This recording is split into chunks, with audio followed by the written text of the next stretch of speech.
This meeting is being held in compliance with the Open Public Meetings Act, Chapter 231, Public Law 1975.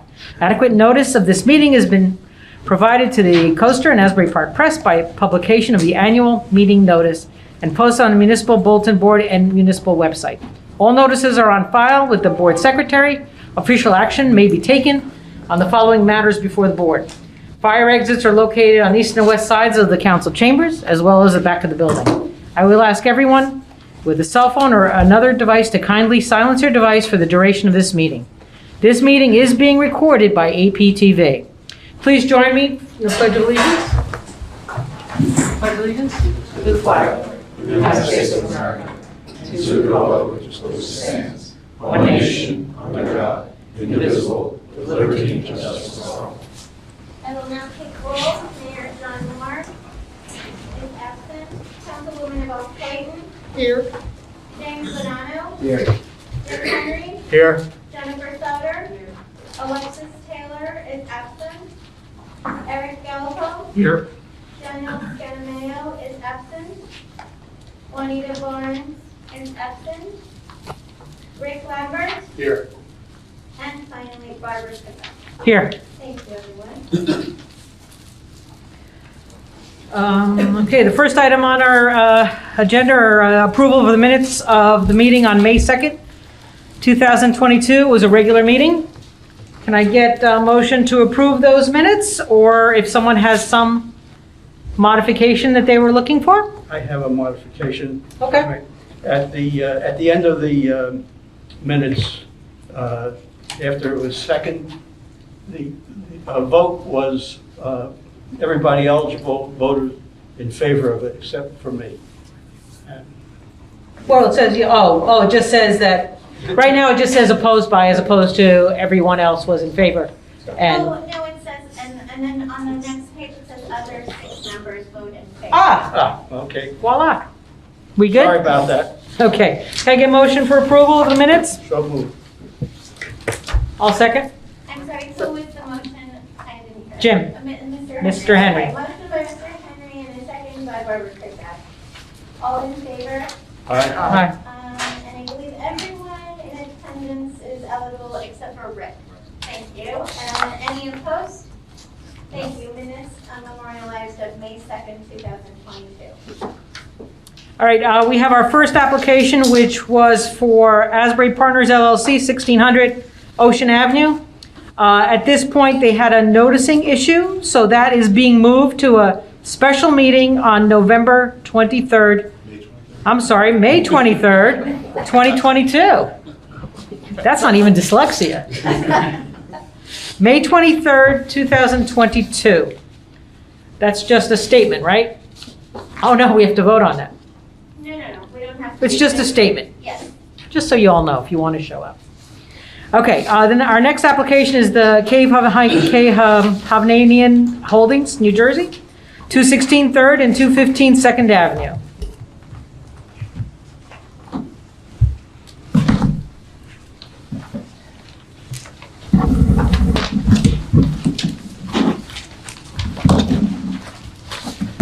Good evening. If I may, Andrew Karras of the firm Fox Rothschild on behalf of the applicant, K. Hovnanian Holdings, N.J., LLC.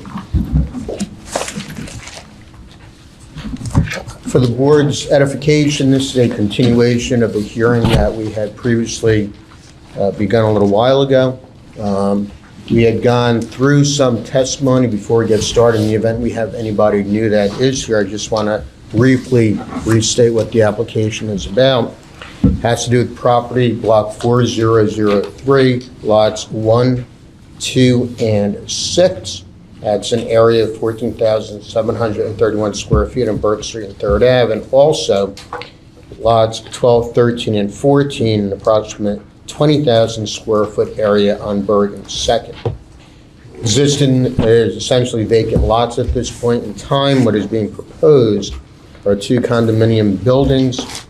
There's also a small subdivision, so we can ensure that we have the correct square footage for the 2 buildings. One building, the one on Bergen 2nd, is going to be around 20,000, or rather 19,600 square feet, what has been named the Eugene building. having 27 condominium units in a 3-story building. The other building, Berg and Third, around 15,000 square feet, known as the Baltic, 3-story condominium building having 17 units. At the last hearing, we had gone through the testimony of our engineer, and we had commenced with the testimony of our architect, Mr. Minervini, and I would like to continue with his testimony tonight, if I may. Thank you. Are we still under oath, or are we? Just if you could, you solemnly swear or affirm the testimony you'll provide tonight will be the truth, the whole truth, and nothing but the truth? I do. And if you could, again, for the record, just state your name and spell your last name, please. Frank Minervini, Minervini. And I believe he's been qualified as an expert in architecture. I believe we are at Exhibit A7, which are the architectural plans that we have been reviewing at the last hearing.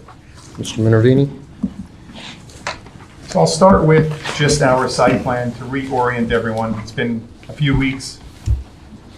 So as Andy said, we've got the Eugene, the building we're calling, which is on the southern portion of the 2 lots, which is 2nd Avenue and Berg Street here. This is the 27-unit building.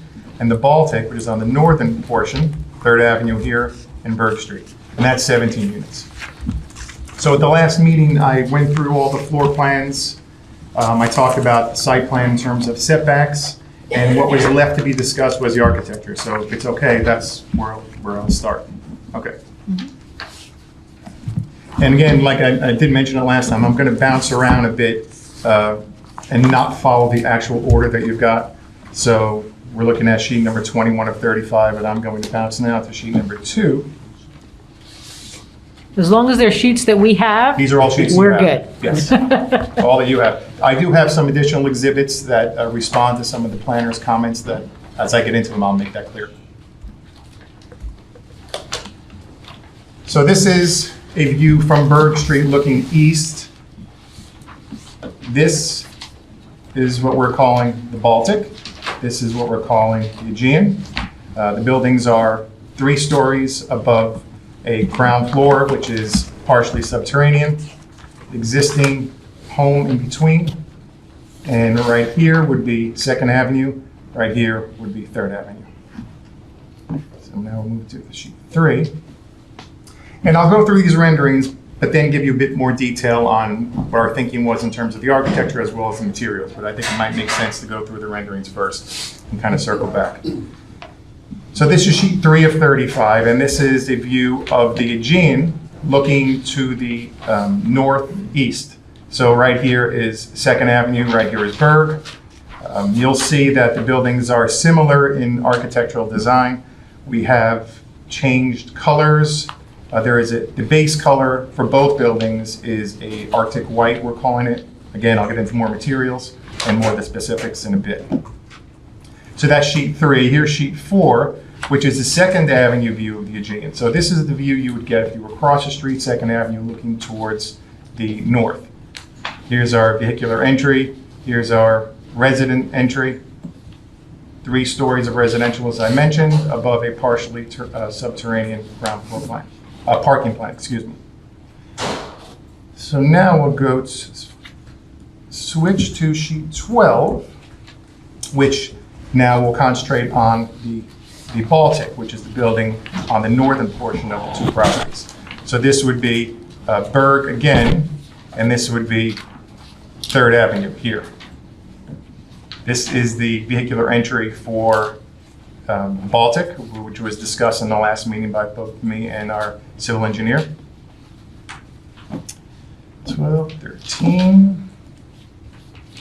This is the 3rd Avenue view of the Baltic, main residential entry.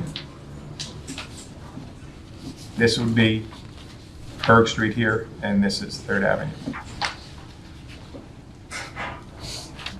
Now we'll go to sheet number 9. So this is the material board, pardon me, for the Eugene. And the materials for both buildings are the same with the exception of the colors of the board and batten. So we'll go through this very quickly. On the Eugene, we've got all of our, it's a combination of both buildings of a horizontal siding combined with a board and batten vertical siding.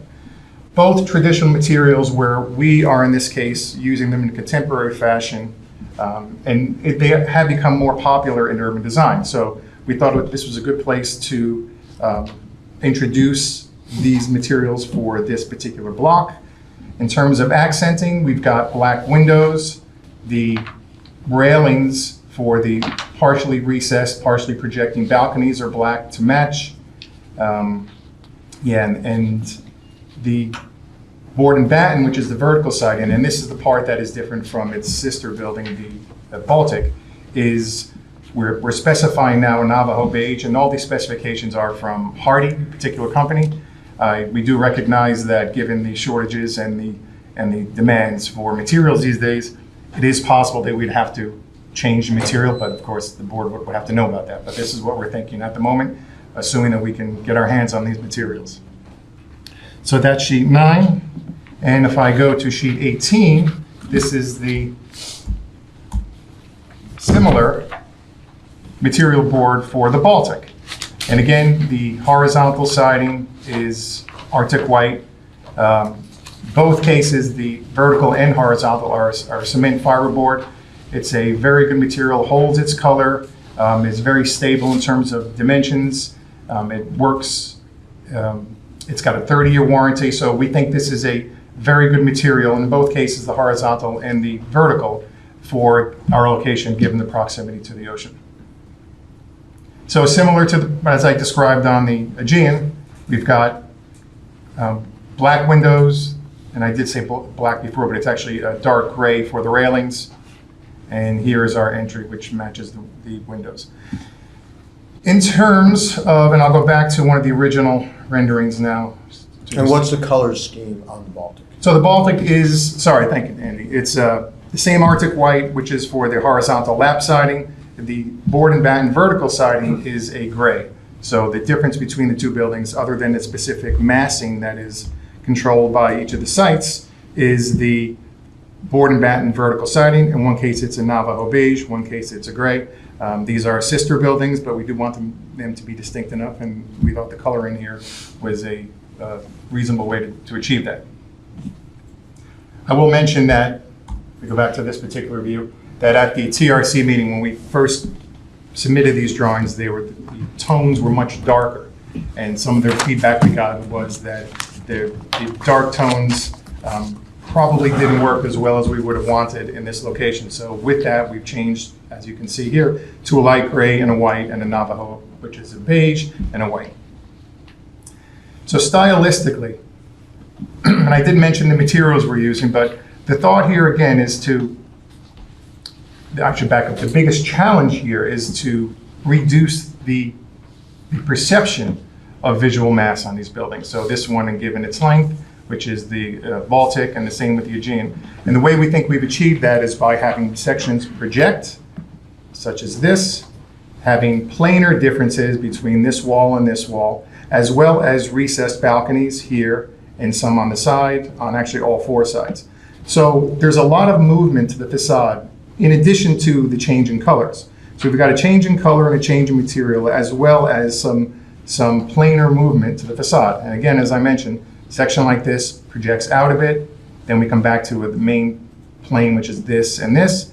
This balcony recesses, this projects out, and that same concept works through the Eugene as well. The introduction of balconies we thought was a very effective way to, again, have this building seem not quite as big as it could have if it were one monolithic mass. So the balconies, although they only project 2 feet, they only project 2 feet. In some cases, they're 7 feet deep. Some cases, they're 8 feet deep. And that's because that dimensional difference is made up in a recess. So it is recessed into the building where otherwise could have been indoor habitable space. So what we've done is we've reduced the size of the units in those particular areas and introduced outdoor space, as well as we think effectively helping this larger project seem not quite as big. So I've talked about the materials. One of the comments that we had very early on, and this was at the TRC as well, is that we had to make every effort possible to not have any blank walls. And I think we've done that, and I can go through the elevations as well. But these drawings probably are as effective as we could provide at the moment. So in total, I think what we've done is we've designed a building using traditional materials, although not actual wood. They are materials of a modern nature, but meant to look like traditional materials. Not necessarily we recognize for a beachfront, but it is these two materials are something that is being more commonly used effectively in urban design. So we've used those materials, and again, it's a board and batten, which is vertical siding, and a horizontal lap siding.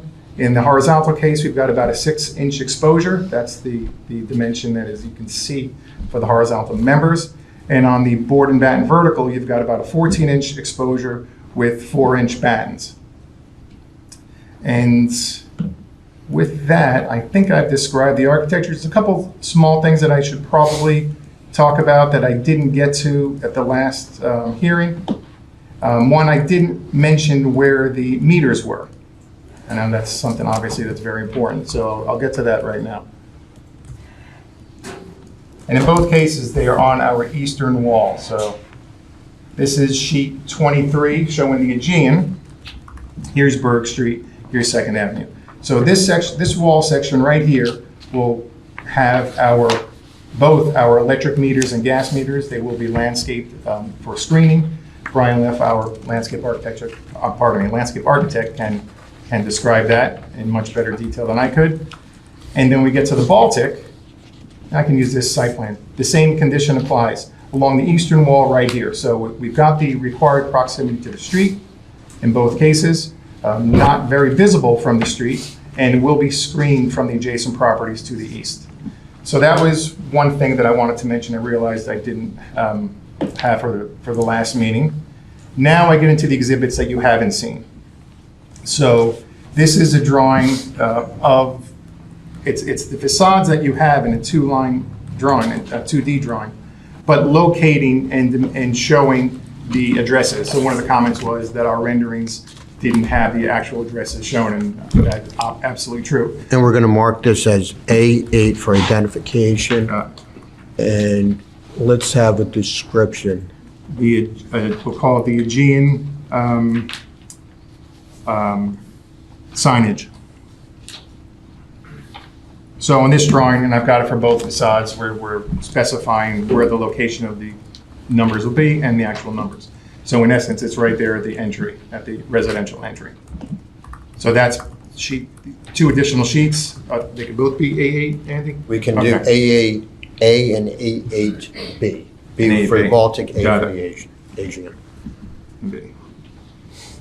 So that was one of the comments we realized that the drawings were missing, as well as our solid to void ratio. So we prepared that for the 4 street frontages for both the Baltic and the Eugene. And this will be A9 for identification. A9. And we will need a deviation. However, having said that, if I go back to the renderings, I think you'll see that there's an ample amount of windows. I think we designed this in such a way that all the apartments will have a lot of light and air. So looking at, again, the Berg Street facade, you can see that the windows are large. They're casement windows with, in some cases, fixed panels below, some cases awning windows below, as well as large sliding doors, which leads into some of the other comments. And Andy, I guess you're going to go through the deviations we need. If you can say, what is the void to solid ratio? Yes, pardon me. Okay, so let me go to this is the last sheet, pardon me. And there is one other thing I want to mention as I think about it. So if we're looking at, and hopefully everyone can see it, the south elevation for the Eugene, see we've got a 34% void, and the west elevation, 22% void. Move to the Baltic, solid void, you can see that the 30% and 25%, so we're in better shape there, but we do need deviations.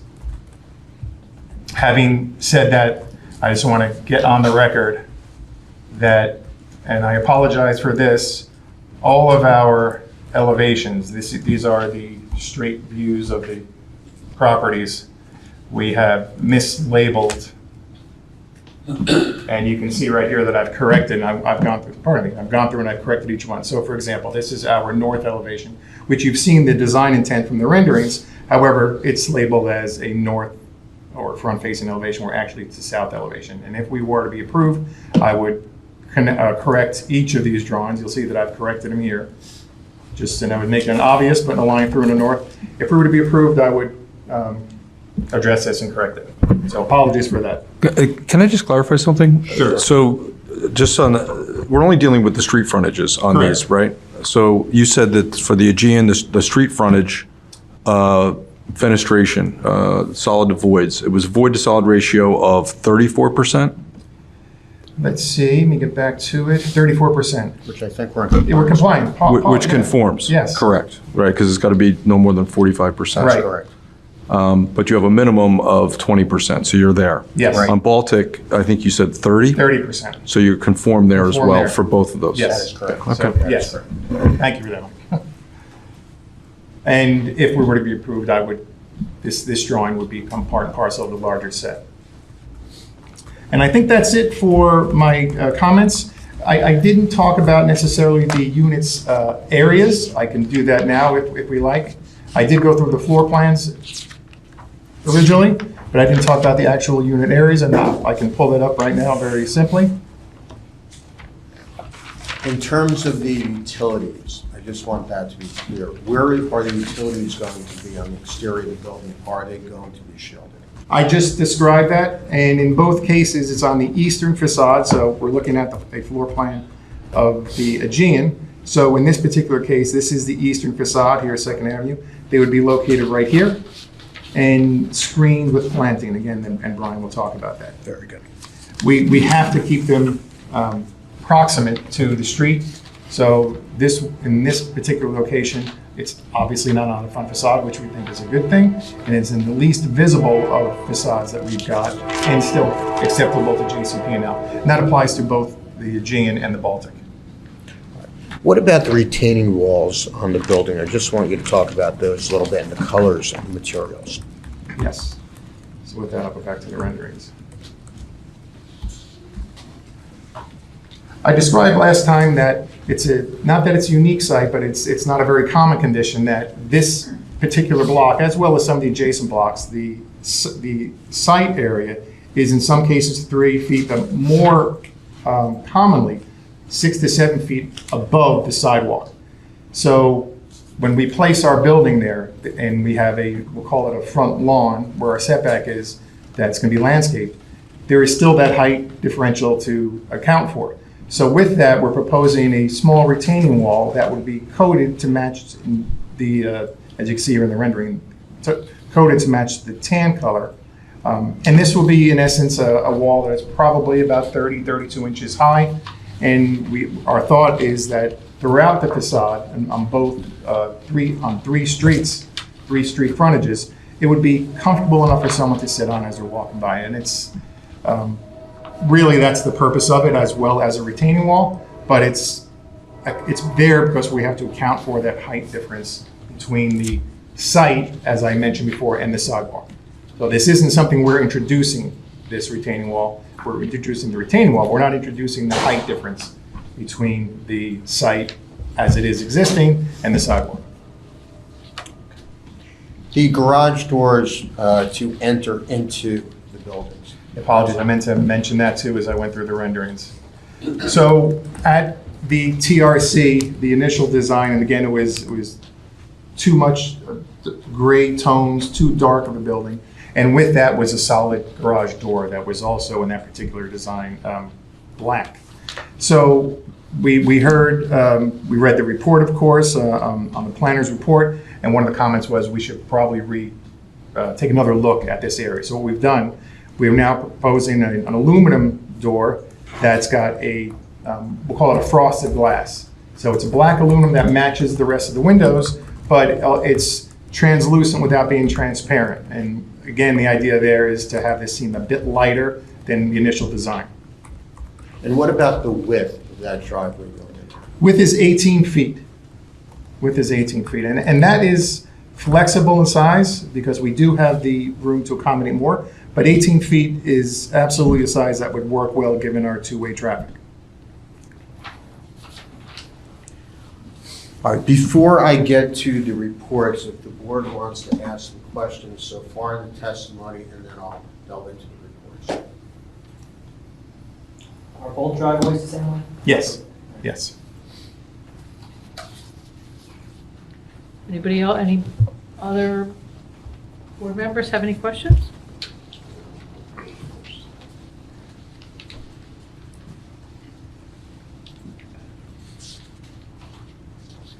There was a mention of, maybe this is someone else is going to deal with this, the heights, the grading. Is that going to be done by someone else or you? Or I could talk about it in architectural terms and whatever and a planner term, can whatever follow up. terms you need to speak so that I understand that that house that is across the street does not get headlights in their living room window. Whatever Okay. terms So- those so are, that I can- that's what I want to I know. can at least attempt to speak to it. Okay. Okay. I'll pull up the drawing that makes the most sense. So here is, although we initially called it the north elevation, it is in fact the south elevation. You see that I crossed it out as I mentioned before. And you'll notice that on the 2D colored renders, we didn't update the door. So this is probably a good spot to show you that this is what the initial design of the garage door was, this relative to the glass door that we are now proposing. But the garage door, the garage itself is about 3 feet or so below grade. So it's a pretty gentle slope up. Will lights, I guess the underlying question is, will lights from this building affect projects, houses of buildings across the That's street? correct. Because Now- there are windows directly across from it. Yeah, it's my opinion as an architect, Second Avenue is pretty wide. I'm not too worried about that. We can look then again at the Baltic because that has, And you're familiar with that area, am I correct? of course, And there's yes. angled parking actually directed right at that building Yeah. existing, am I correct? Yeah, and then, thank you, Andy. There is obviously street parking that we discussed at the last meeting that would in fact act as a buffer for the lighting that would potentially, as we're discussing, affect the adjacent properties across the street. Same applies on Berg on Berg. The difference is that Berg is a more narrow street. And let me get to the Baltic. This drawing, Yes? is this not this, West facing Berg, yes. but Berg Street's right here. You're on Berg. This is Berg. You see there, the house is there in yellow? Yeah, here's the house. So this is, we're looking at the building. That's second on this side. Right, this is the Eugene, which would be the southernmost of the two buildings. And the Baltic would be the northern of the two. And I think that probably the drawing that best reflects what we're talking about here is this one. So you get see them both in context. Why don't you identify which is the Baltic, which is the Aegean? The Aegean is this, and very simply how I remembered it in the beginning, the A for the Aegean is the building to the south. The B is the building to the north, which is Baltic. Same condition, you're a little bit below grade here, and cars will be exiting. The house across the street too, though, those houses are raised as well. Yeah, that those same those site are raised condition. higher than Yes, yeah, the so. one on Second. Right, and other people can speak to it, but in my opinion, I don't see any issues with the headlights. Well, second, it's not a house, that's a building across the street. Correct. Yes. It's an apartment building, yeah. That has a living room Yeah. that faces Second. And in that case, we're fortunate that we have the parking on the street is buffer and the distance is much greater than the distance would be here in Berg. I hope that answers the question. And you have parking that's angled directly facing that building that's on the other side of the street, am I correct? Other side, yeah.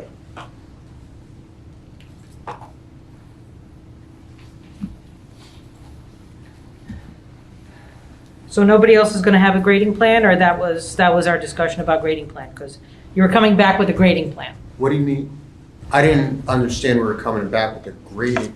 Are you talking about landscaping plan or grading in terms of? Grading of, Around her house. Around the house, yeah, around the house to, Our How civil high engineer- everything is? yeah. Pardon me, our civil engineer did discuss that at Yeah. initially, Yes, the we went last through hearing. all that. And that was my issue.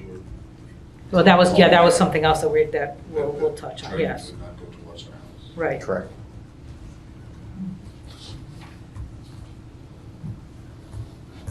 So Yes. I'm just curious about the color scheme that you selected. It's kind of just very vanilla. Muted. I understand the It's point. not very inspired. Yeah, the truth is, we struggled with what we thought was a good solution at the TRC initially, and in retrospect, it was probably more urban than we would have wanted in terms of its dark tones. Here, the idea was to, as a reaction to that, add lightness. It evokes sand. I mean, that's the only You heard of coastal me? feel like it for it. I don't think we have any issue taking another look at that if the board so suggested. I mean, one of the things that just sticks in my mind is when you say coastal architecture, and I always think of anything that's coastal, like the vibe, where it's just like colorful and playful and fun, and that's, I mean, that looks like that could be on the Grand Concourse in the Bronx. It doesn't really evoke coastal. I don't think this That's a particular. compliment. No, but that's in the middle of an urban area. It's not really a beach, other than it being just a few blocks from the beach. You know what I mean? Understood, and I think it's something we can look at if the board so suggested. Yeah, I didn't use it, so. No, I tend to, Contextually. I tend to agree that this, along with a lot of the other projects we're getting, the color schemes seem so muted. Right. And I'm not sure that, I'm not gonna be the one who's buying it, but, I just think from a very. The Batten style, I think that kind of evokes kind of coastal habitat kind of feel, but I definitely think the color could. But, the building across the street has its historic details are quite well detailed and to some extent colorful. There's terracotta and green and white, and orange. Just, I think. This is just another thing with me, because I think y'all mentioned that y'all are not actually gonna name the building, like have names on the buildings, the Eugene and the Baltic, which to me is like forgive me for evoking coastal feel and just kind of distort the other part buildings have names on it. I just think it's kind of a neat feature to have the name. that We selected really can work nicely. that in. I just turned my head and looked at the applicant, and he said, absolutely, if that's something, again, that the board Well, and suggested. they're both, that says to me Grecian, blues and, Yeah. whites and Like kind of a little bit of moving in that contrast. direction, and then Yeah. just kind of stall. When we were before the TRC, I think we had more bolder colors, grays and, Yeah. I'm trying to remember. Yeah, the conversation, the conversation at the, Wesley Road, let's do some blues and creams. yeah, the conversation at the TRC was really the grays were very, very gray and Yes. cool. And there was a concern that, in the bright sun of summer, it's beautiful, but in the winter, it might not read that way. And I think we may have slightly overreacted to that conversation. Happy to take a look at it. We can work something. Yeah, happy to take another look at it. Sure. I think a real opportunity here, especially its proximity to the residential, the existing residential structures, which are very colorful and has a lot of play and activity. Understood. Any other planning board member have any questions that they'd like to present before we go to the reports? I do have a question about the balconies that face the existing home. What is the distance from the front of the balcony to the property line? Did you testify to that? I don't think I did, but I can relook at it. Pardon me, I'm just going to get to the plans. And the plans would be sheet 22.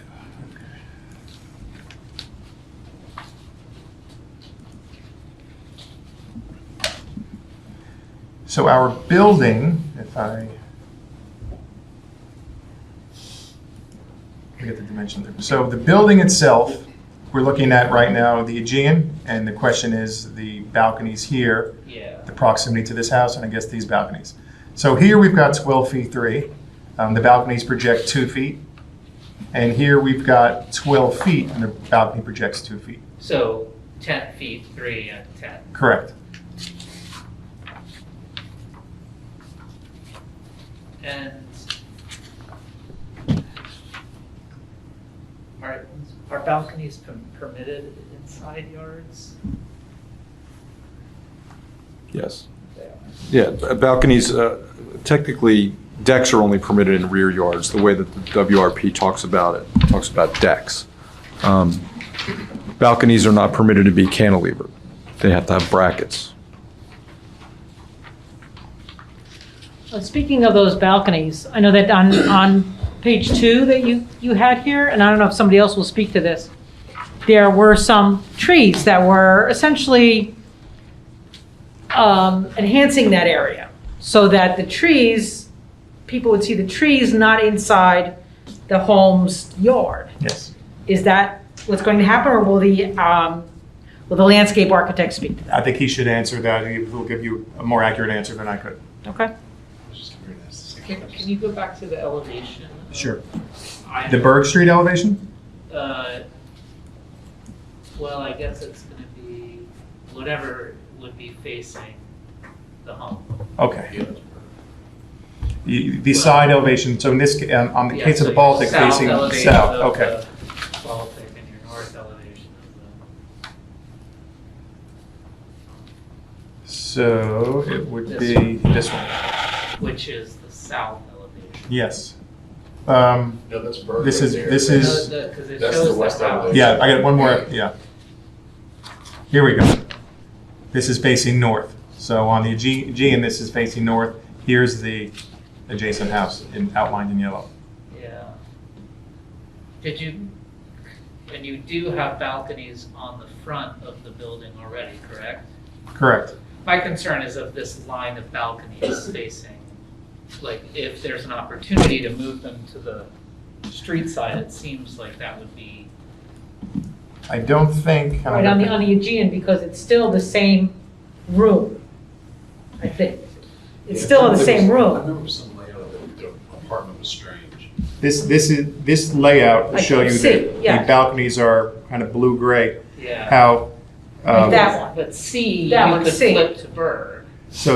Right. Okay, I see what you're saying. We could absolutely do that. Can we go to that And elevation the number? same Let's up take a in look the at other it. house. We just had it up. Let's take a look. Yeah. Let's take a look at that Bird I Street just feel elevation. from a privacy standpoint, Mhm. you know, Exactly. creating as much Ain't space. there like 12 balconies? Well, total? they're 12, and this way, at least we'd get 9. Right, and instead then of the 12. ones that are set back are sort of closer to Let's the corner where go to the there's front right, the elevation of existing Berg. house. Yeah, we just Right. had that. We Yeah, wanted to go that- to this. So D can stay where it is, but Yeah, C let- could flip. Let's take a look at it and see. And I also think having the balcony on the street could be, It adds more Yeah, interest. that's, I think that on the other, on the Baltic, that it may not be that. Can we take a I'll look go at to the the Baltic? Baltic, yes. Here's the Baltic. So on the House Baltic, is Here. we would be, So it'd be the same. here's Is- Berg, Can that, here. yeah, and this one flip to this side. Also, the other, because wouldn't that be facing the Aegean, the one on the east side? This is Berg Street's over Right, here. on the east. The- And this is That- south the to south. house is here. Right, so you're saying the one This on the west on side? E2, Now, move the it. one on the east side, isn't that facing the back of the, on the side of the Aegean? I think that's still the house. The house is. so there's, You think? Yeah. that's what I just want to get to. Right. It's not. So it doesn't hit both Balcony's gonna balconies? bear. Right. No, it just No. is Here. the house. Still the that's same the one. one But, yeah, faces that can be done. the side Absolutely. of the That's, Aegean. let's go to this, He has the Yeah, they're still elevation that discussing. shows Okay. where it went. so we Okay. can show. Would you like me to switch Yeah, to can we to see- the interior elevations? Yes, Well- please. Okay.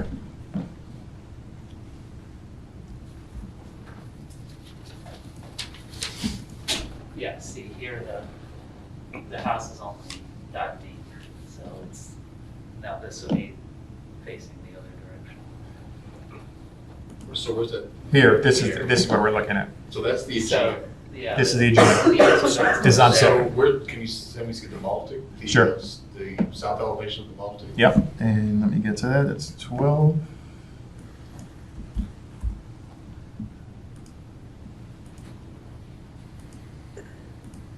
south, Yeah. to these. Okay, so you see Is that the the same balcony on If you were to each switch side. it, would it Does be that the face same? Yeah. the side of the Aegean, those balconies?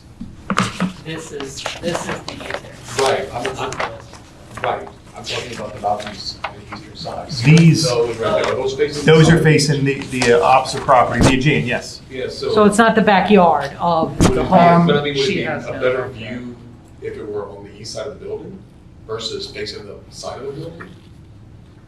There's a, Because what's the space? I think it's between- likely- What's the space between those buildings? well, I'll pull it up right now, because I don't know it, remember it offhand.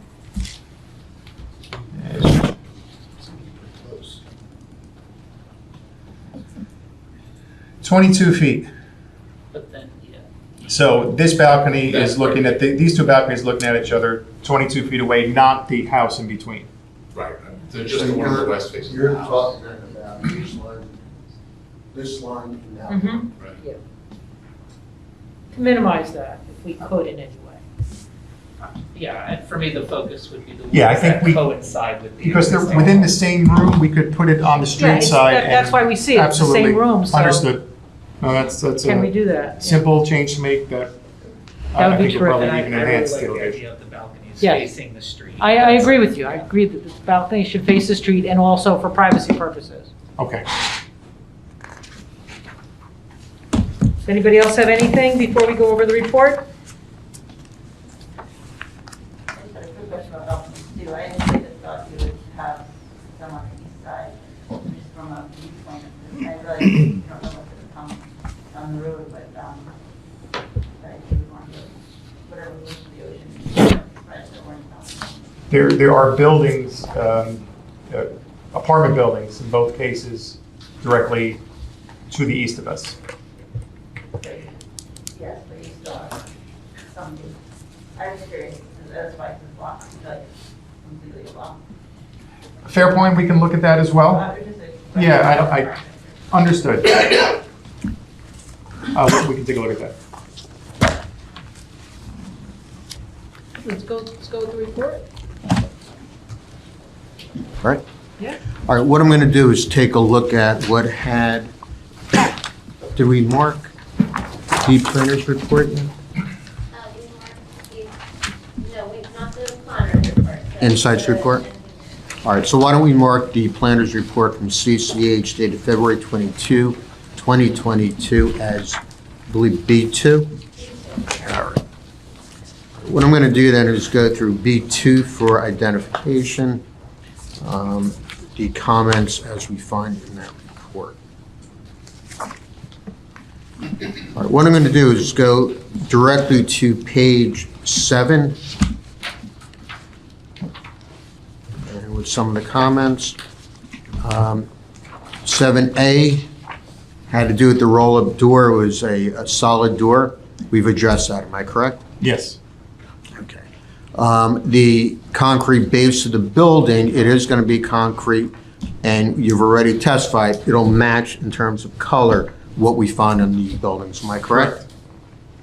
Can I just ask a question on that? Sure. So you talked about the one with the Navajo beige. The other one's I going to think match the other I one? think the plan is to continue the Navajo beige all the way around.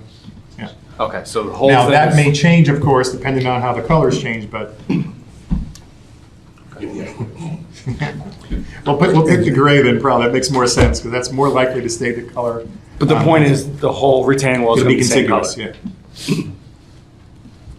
All right, I'm just going to address those comments that pertain to the architect, and Yeah. then we'll get to the Please. other landscape with the landscape architect.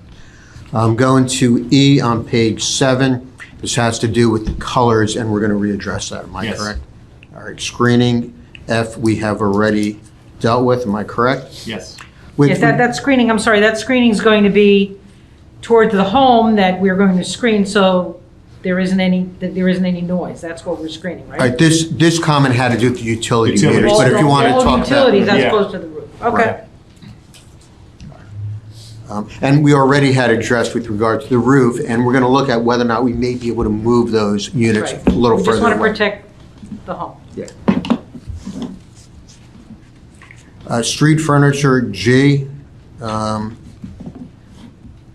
Want to address that quickly? I don't know if that's an architectural question. That's, all right, I'll have Mr. Leff testify to that. Wheel stop's not an issue with that on H. H, I will deal with the, Mr. Leff on that. Roof deck will have further testimony on. I believe we've gone through the parking issues, affordable housing on page 9, the contribution will be made. Going to page 9, the architecture. Going with regard to the design context, you've testified as far as the coastal style of this building, am I correct? I think I described it not in context, it's context, yes, but it's not a coastal architecture design, and I think I made that pretty clear. Okay, what type of design and how does that fit in with what we see within the waterfront area? A contemporary thing that you find in a semi-urban area? Yes, and I'm not laughing at you, Andy, I'm laughing because it's a very... You can laugh at me, it's okay. It's a very my difficult question description. to answer. I think this would be more of a contemporary urban design building with some cues that you could take from it given its particular location in proximity to the ocean. Okay. Continuing on with the architectural guideline comments, the materials you've gone through, the materials that you're proposing on this building, am I correct? Yes, Including the balconies. I've am I described correct? those. All right. Going to page 11, the types of windows that we find, you've described I those have. windows, and those are what are being prepared. We're requesting certain exceptions, those things that do not comply with the redevelopment plan. Am I correct? Correct. Same with regard to the muttons? Yes. All right. The doors, what type of doors on the balcony? Are they sliding doors? And they're sliding, and we will need an exception for that. Okay. The garage door in comment 7 on page 11, it's a 16-foot wide door, am I correct? We're going It's to an- change them to 18 feet, Okay. as suggested. Building articulation, can you just quickly go through? And I that have again? described all that. I've described the planar changes, the color changes, as well as the use of the recessed balconies. In our opinion, that does meet the content of the redevelopment plan, am I correct? Yes. The building frontages on page 12, 9A, talk about having the building tie into the street and the streetscape. Do you believe that the buildings that is being proposed, especially with that retaining wall and the balconies, tie into the streetscape? I do. Can I ask a question about that? Sure. One of our recommendations was to add, you've used the wall in key places, but there are places where you still have slopes coming down where you could use more of those walls along the perimeter. And that would help complete the look where you can. I know that there's some access issues with respect to some transformers, but where those don't exist, continuing those walls so that it makes the site complete would be helpful. Yes, we're happy to do that. We can do that.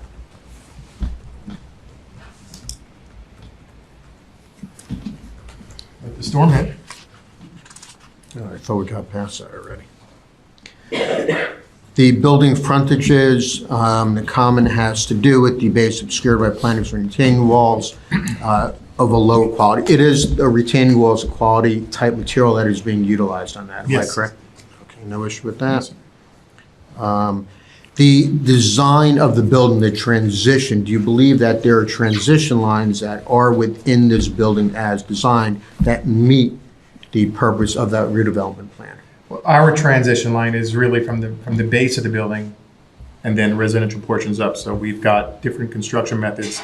And we've used that in terms of the design to delineate those different uses of the space. This building, because a small portion of the foundation is exposed, that becomes a base of the building, let's call it, without, normally you would have your parking at ground floor approximately, and then you have to deal with architecturally that entire floor in terms of height.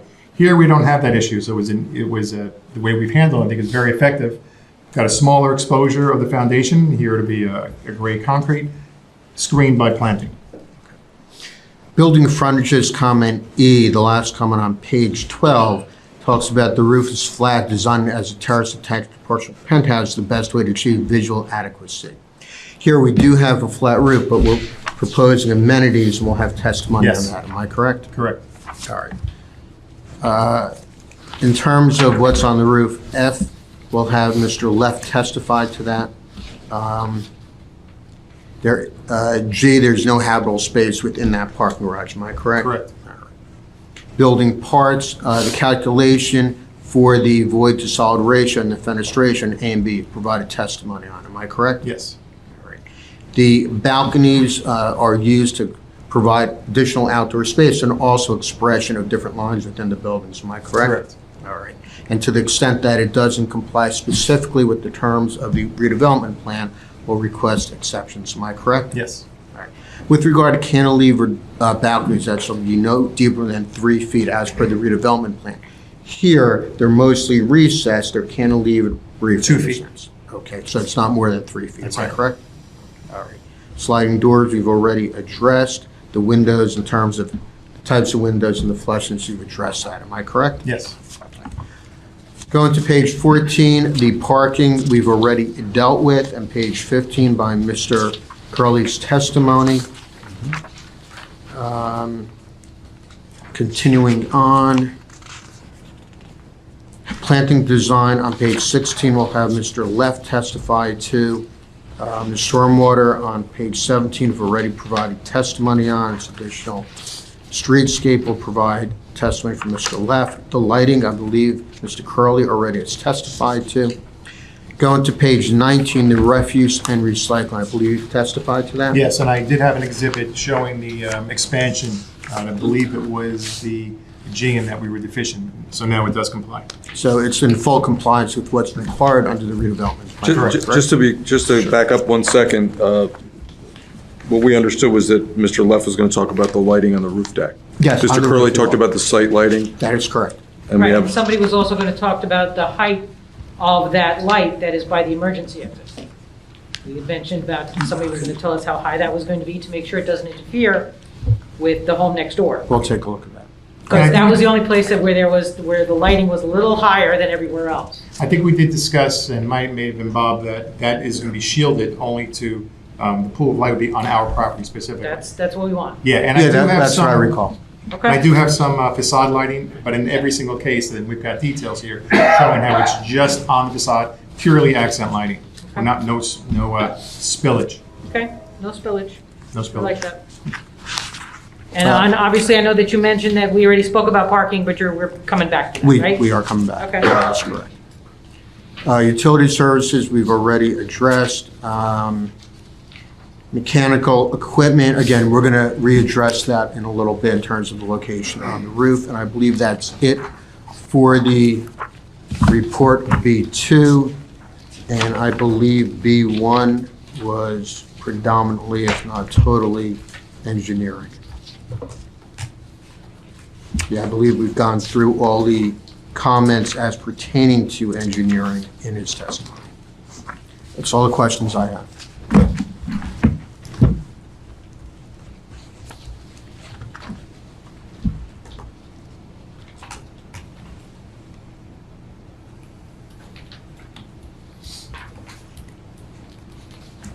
I don't know, I have it, and I don't know if you see it, Jason. It says that there's supposed to be some testimony about the disposal of the solid waste. The architect was supposed to go over that. No, I have a note we on that. have somebody that will provide Somebody else will. testimony as far as management Okay. of the building, that is correct.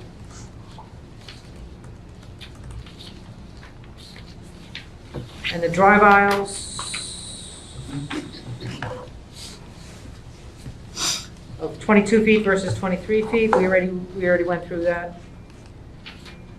And the entrance of the garage.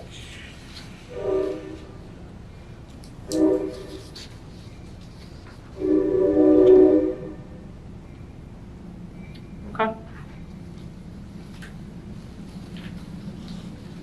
Anybody on the board have any questions for, regarding architecture and what was testified to?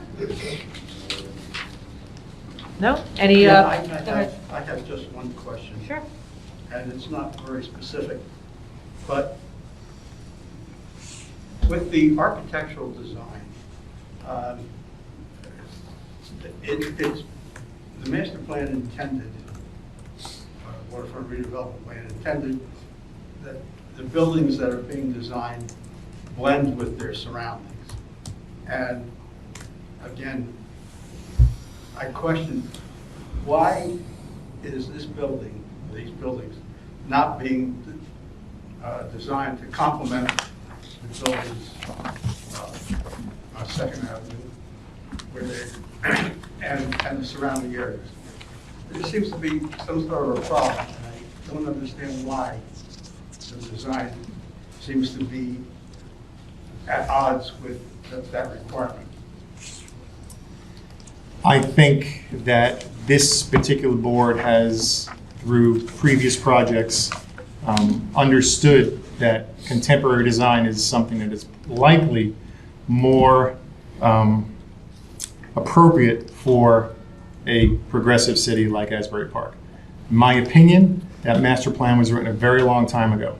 And I think to kind of circle back and design things to look like buildings that they wouldn't be anywhere else, except that it's got some adjacencies to something that looked historic from the 1930s, is not a reasonable way to deal with architecture. With that, we understand that we don't comply with lots of the architectural design guidelines. Hence, we need deviations. So the deviations are this board's power, I guess, to say yay or nay to contemporary design. I think, and this team thinks, that contemporary design is more appropriate for a city like Asbury Park rather than replicating something from the past. Michael, can you comment on that? I mean, we went through a multi-thousand-dollar and 2-year project and to get a new master plan, and it's not happening. So when the original waterfront redevelopment plan was created 20-something years ago, wasn't there a good deal more architecture in the waterfront redevelopment area as well, from different time periods versus what is happening there now? Well, when the architectural standards were created, there were older buildings and there were vacant lots, mostly.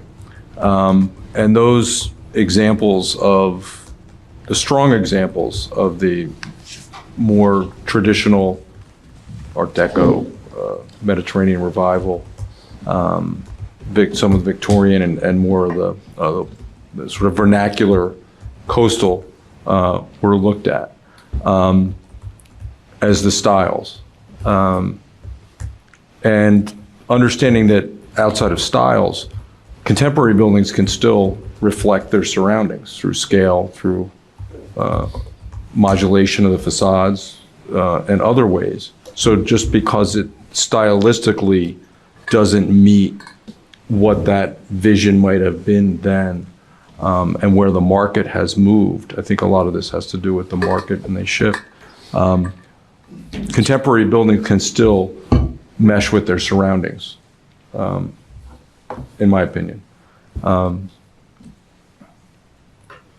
It's very difficult, I believe, in cities to peg one era or a couple different eras of architecture and say that everything must look like that, because cities evolve. It seems like when you have like infill architecture, it's easier to kind of modulate it to kind of respond to the styles that are in the area. But when you don't have very much in an area to use stylistically, it kind of gives you a lot more creativity to find solutions. It can. You know, I think Jim's point, while I tend to agree with Mr. Minerini and you, Michael, that contemporary materials and contemporary architecture certainly have a place, especially when there's a lack of adjacent context.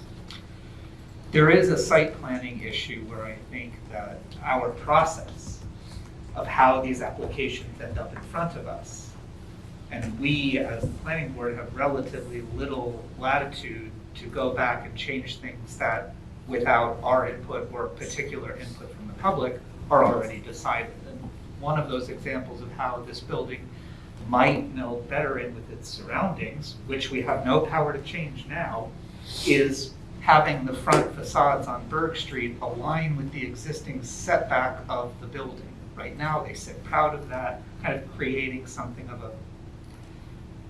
cove around the building where the existing, honoring that existing setback would create a little bit more breathing room for the existing building, contextualize it into other places. I don't know what would have to be done architecturally exactly to make that work. You might have to pop some things up here, and we have no power to change that. But I think the point is that the process doesn't really involve input early enough to sort of maybe flag some of these issues so that by the time they get to us and what we have latitude to make decisions about, which are the direction of the balconies, the materials, the things that we're kind of tinkering at the edges. And so I think, Jim, the reason why we aren't seeing, the master plan implemented is also a different question, because this site is governed by the waterfront redevelopment area plan, which supersedes the master plan. Am I correct in That is correct. saying that, Yes. Michael? Yeah. And Yeah. so, Except to the point Well- where it conflicts. and so Right. Right. except to the points where it conflicts. And so Or it's silent. if this is conforming to the waterfront redevelopment plan, we don't, we can't sit up here and say, oh, move this, change that, move that, do that. We don't get to do that. That's not our job. It's not within the law. And so I think that what we can do is recognize that there has been an attempt to make this fit in and use contemporary architecture and modulations and turning the balconies the way they can, but hopefully in the future we could have a more, integrated process that lands us at a more negotiated place to start with. That's all I have. I don't know if there's nothing more to say about it. Our professionals have anything that they'd like to question? Nothing? All right, No. let's open it up to the public for any questions regarding the testimony that was provided today.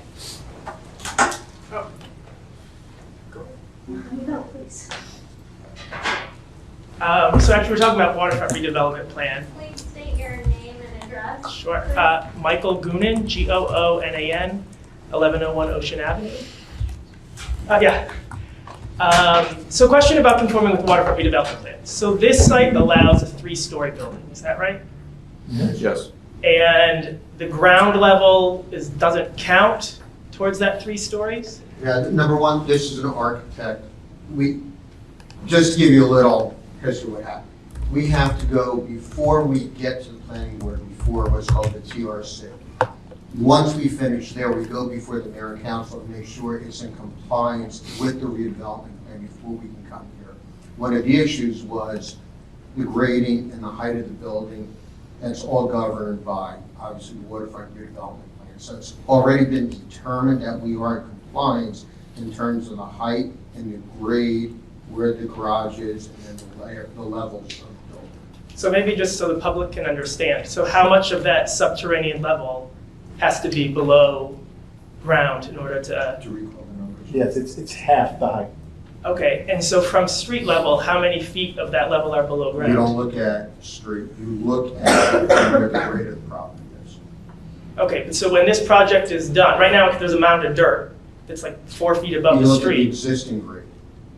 Okay, So we're not adding grade to make it higher the base level, we're at the existing grade and we start. but the existing grade is because the previous buildings were torn down and just, Not torn down, that's, Sorry, that's not the case on all the sites where the previous building.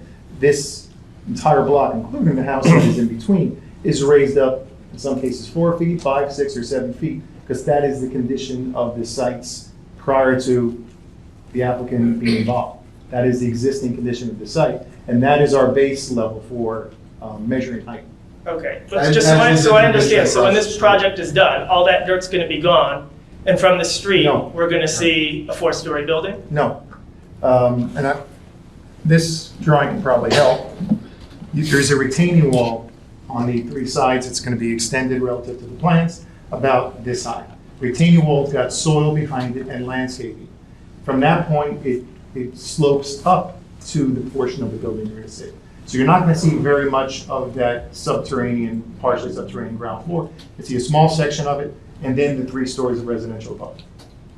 Okay, thank you.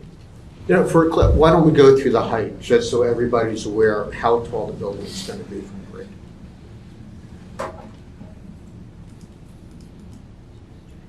There we go. Yeah, zoom in so everyone can see it.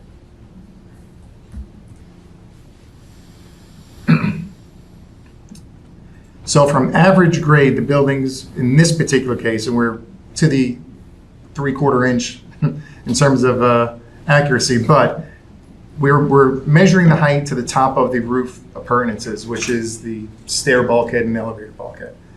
Obviously, the main height of the building is much less than that. So to that point, you're at 48 feet, 8 inches approximately. The main portion, which is the roof slab of the building, is, let me do the math here because we didn't actually do it that way. Average grade is at 4. Yeah, I can't see it myself, so. 16? 51. Yeah, 251. So that's 31, that's 35 feet approximately, is the height of, is the height of the building. Above the existing grade. Of the average grade, which is how height is measured. And it's 3 feet, we've got that measurement as well. We don't have a measurement here, but it's 4 or 5, or depending on where we take it, 6 feet higher on the site relative to the sidewalk. But it's a 3-story building, and I think it reads as a 3-story building. Anybody else? Any other questions?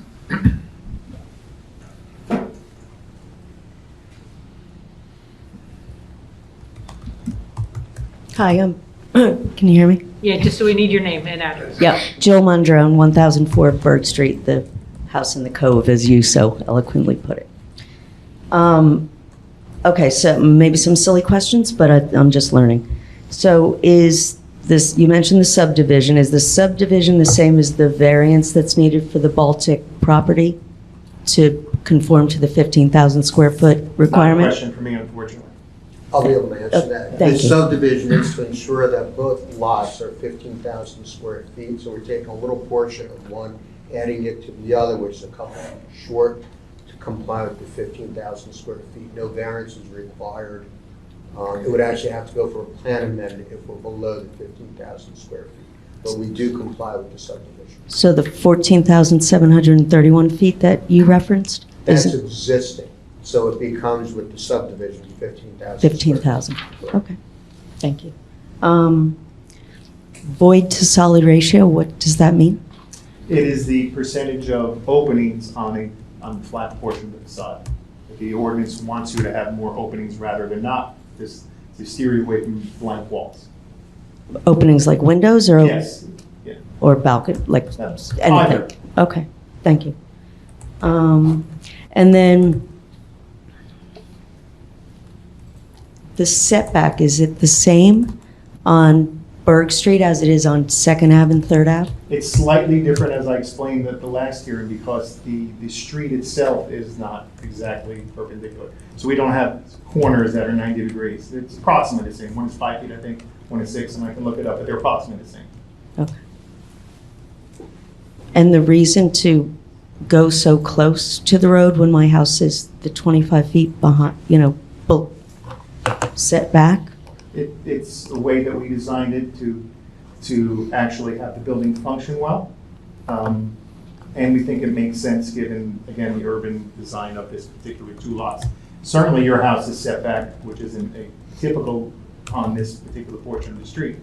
But we do comply, and that's, I think, the bigger point.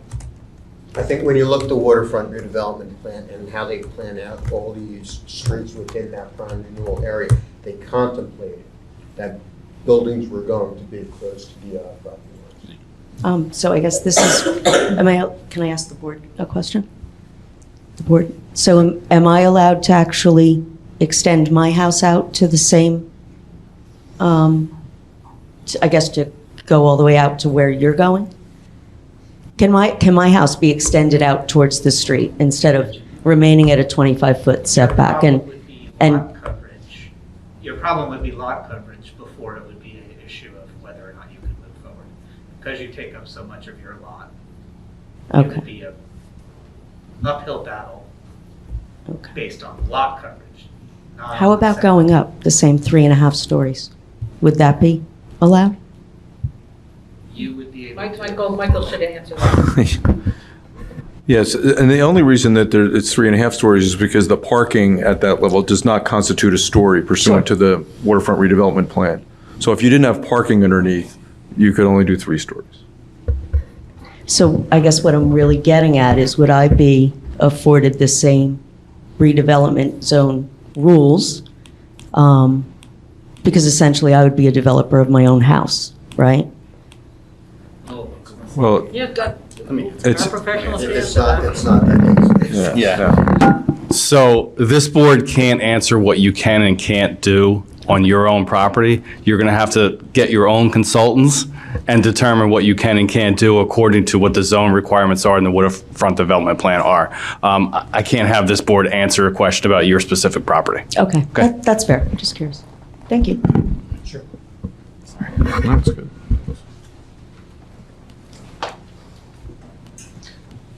Hello. Excuse me. Warner Baumgartner, city historian. You've presented this as the singular architect for both of these buildings. Is that correct? I'm not understanding the question. You're the architect of record, Correct, and there's no Yes. other architects involved in the design of this project? other than my team. Your team, but it's a singular firm. Correct. Okay. You've familiarized yourself with the redevelopment plan, I assume. Are you familiar with the section that states a minimum of 2 design architects shall be used to design each development block so as to avoid new constructions from looking like a project? Are you Each familiar with that? development block. So that means that if an entire block is being developed, it has to have more than one architect. We're not designing the entire block. That was prior to the amendment in 2018 to the waterfront. Are you also familiar with Let me the, just make sure we have a clear record. So before the amendment to the redevelopment plan in 2018, that was provision. But when they went to lot development, obviously you're not developing an entire city block. okay.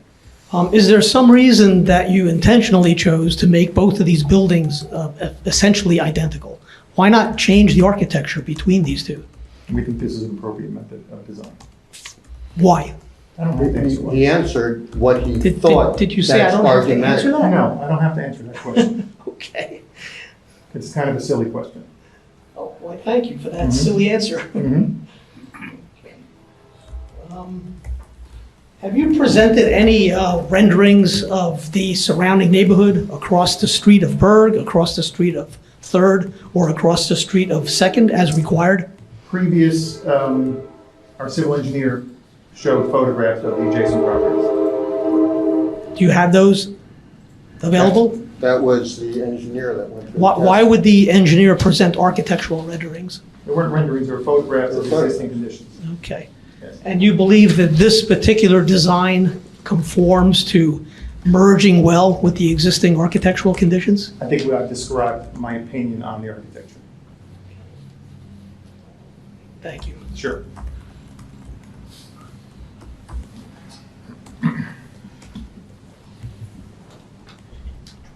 Debbie DeCunzo, 303 Fourth Avenue. My question is just in the architectural design with the house in the middle. Was there any thought like put behind that it would blend a little bit better? It just reminds me of like the courtyard. Blend in terms of architecture? Yeah, to the house in the middle.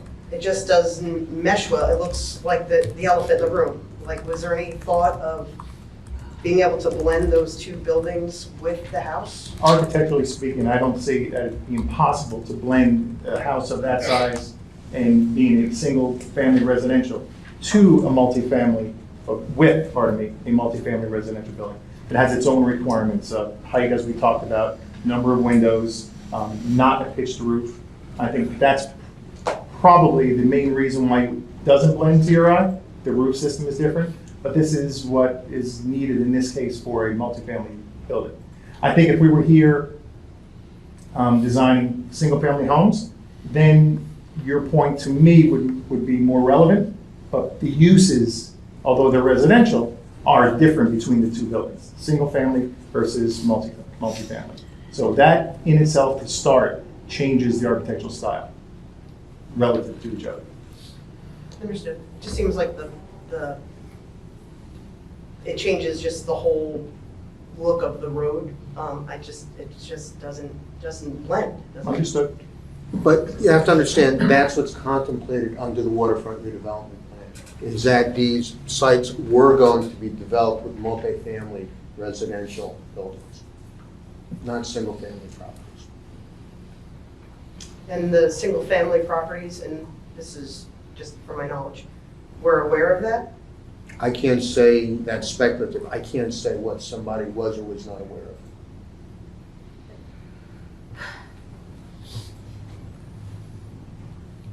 Any other questions from the public? Okay, your next witness. Oh, go ahead. Hello, Gina Greco, 409 Prospect Avenue, longtime Asbury homeowner. Very excited to see the development of Asbury Park. But every article that I read on Asbury Park describes the beauty of the Victorian homes and the colonial homes and the Spanish homes. If there is a question, we have to. The question would be, how does that fit into what you're trying to do? And just like, why would you want to not just build Victorian homes and colonial homes to blend with what's there? You're just taking away the beauty of the town, in my opinion. It's not contemplated under the waterfront redevelopment plan to build single-family homes in this area. No, I understand that, but why not build colonial homes or Victorian homes? What you're still building. Because the waterfront redevelopment plan does not allow for single-family homes. It doesn't allow them? In these blocks, no. That doesn't make sense to me, but maybe you could explain it better. It's a prime renewal area and it contemplates multifamily. When you read the waterfront redevelopment plan, it actually contemplates around 3,400 within the prime renewal area residential units. And it has, within the plan, it shows all the buildings and the heights on each block, what is contemplated. And this conforms with what is contemplated and required under that plan. Well, to me, that would make sense if you had a whole lot. But you're going to be interrupting the whole neighborhood there. I'm telling you what's within the waterfront redevelopment. So you don't care about the house that's there? It's not caring, it's, we're designing and building and planning consistent with a waterfront redevelopment plan that had gone into effect in 2002, amended in 2018. And it's already been determined by the mayor and council that what we are proposing, sitting as a redevelopment agency, is consistent with that waterfront redevelopment. That makes sense to a degree, but the issue is the parking. Those houses are going to require guests and friends, and we already have a parking issue on hand here in the city of Asbury Park. You're only allotting so many parking spaces. And there's been testimony that we are fully consistent and compliant where their guests going to park with the parking requirements. It doesn't seem to fit. Any other questions? And just so that the public also is aware, that once this application, once we get to the end of the application, you do have an opportunity to make whatever comments you would like for 3 minutes about pretty much anything you want about this application. It's not questions, but it's like, you know, what are your feelings? You know, any comments you have, you will have that opportunity at the end of this. So right now, we're just going through every presentation where you're allowed to ask questions. Later on, there will be comments at the very end once we're finished, if we're finished today. So, okay, your next, anybody else from the public? No? Okay, your next witness. Right.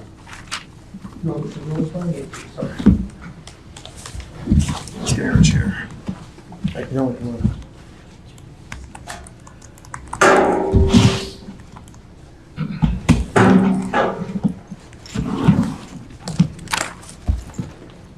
Is this the set you want to start with?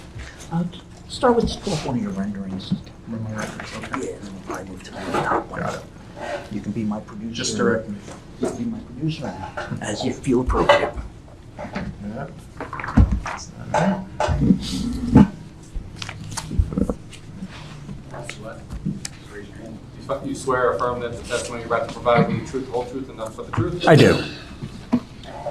Mr. Leff, can you please give the board the benefit of your qualifications? Sure. I am a graduate from Cook College at Rutgers University with a Bachelor of Science degree in Environmental Planning and Design with an option in Landscape Architecture. I am currently licensed as a landscape architect in New York, New Jersey, Pennsylvania, and Delaware. And I've provided testimony throughout the state as a landscape architect, including this board. If I may offer him as a landscape architect. Mr. Leff, you're familiar with this property, am I correct? That's correct. You prepare plans relative to landscape design, also rooftop design for the property, am I correct? That's correct. Why don't we go through those plans, what you designed for these buildings? All right. Well, I think the best way is just to give an overall view of the property first, which much of that has already been discussed. Talk about the plantings and then get into the rooftop design a little bit and answer any questions that you may have. So the proposed development includes a comprehensive landscape plan for all portions of the tract. And this includes ornamental plantings along the street frontages, screen plantings along the adjacent property boundaries, and rooftop plantings for the amenity areas. All landscape plantings, including the rooftop planters, will be irrigated with an automatic irrigation system. In addition to the landscape screening, a 6-foot lattice-style fence is also proposed to enhance the aesthetics while increasing the screening to the adjacent properties. Now, talking about the plantings a little bit, as the site is located relatively close to the ocean, all specified plants are known to show some level of resistance to salt damage. While there's an emphasis on the use of native plants, there are a few plants such as hydrangeas, knockout roses, which aren't necessarily native, but certainly traditional plants along the Jersey Shore.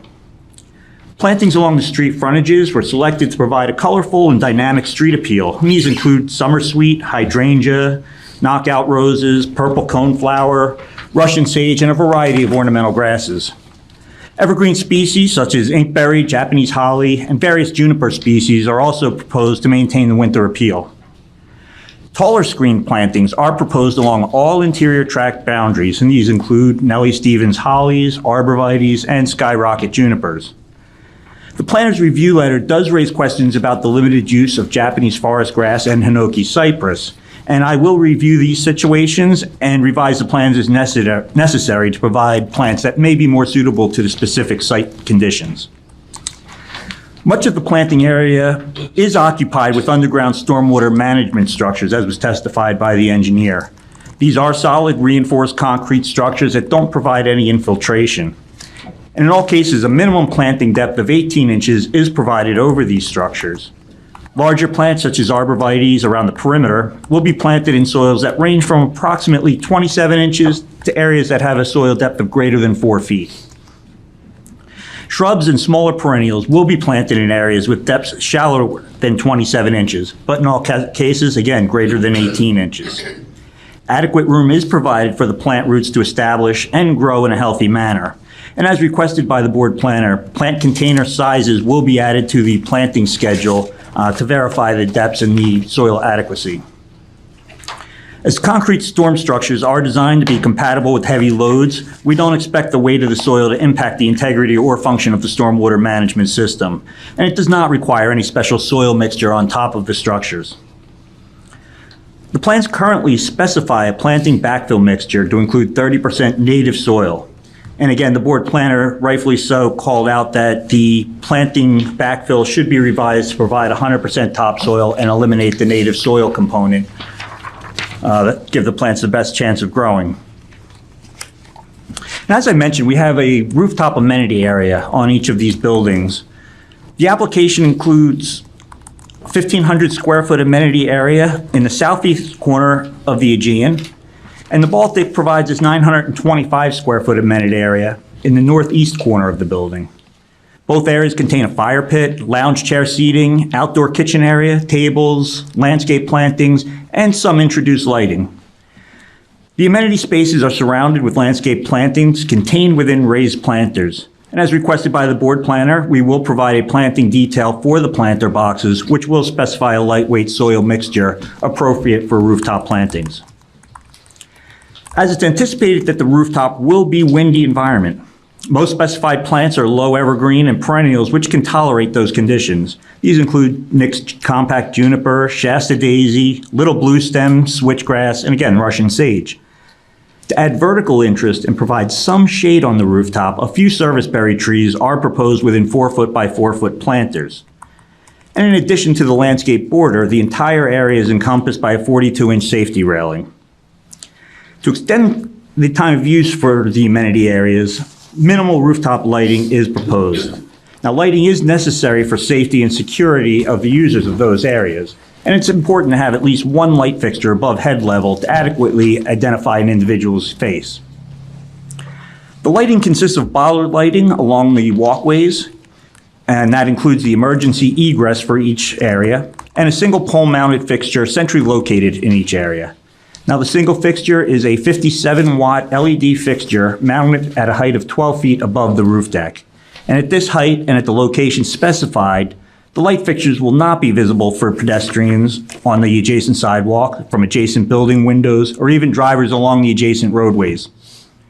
Rooftop lighting plan indicates that there is the potential for light spillage beyond the roof edge based on the photometrics.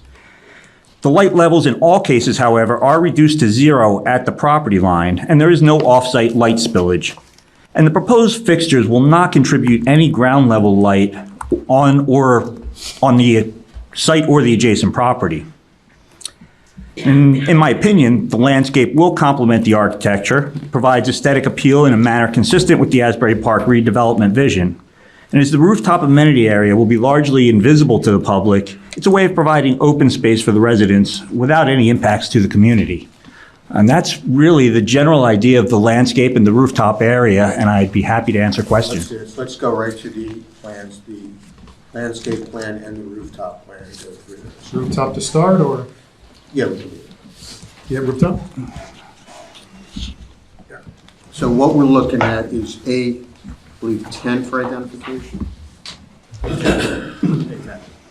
A10? Yes. And that's the rooftop plan. Mr. Lev, take a look at what you marked as A10 for identification. Is that a rooftop plan that you prepared? Yes, it is. All right, let's go through that plan, identify where the plantings are, where the mechanicals are, and how everything is laid out on that rooftop.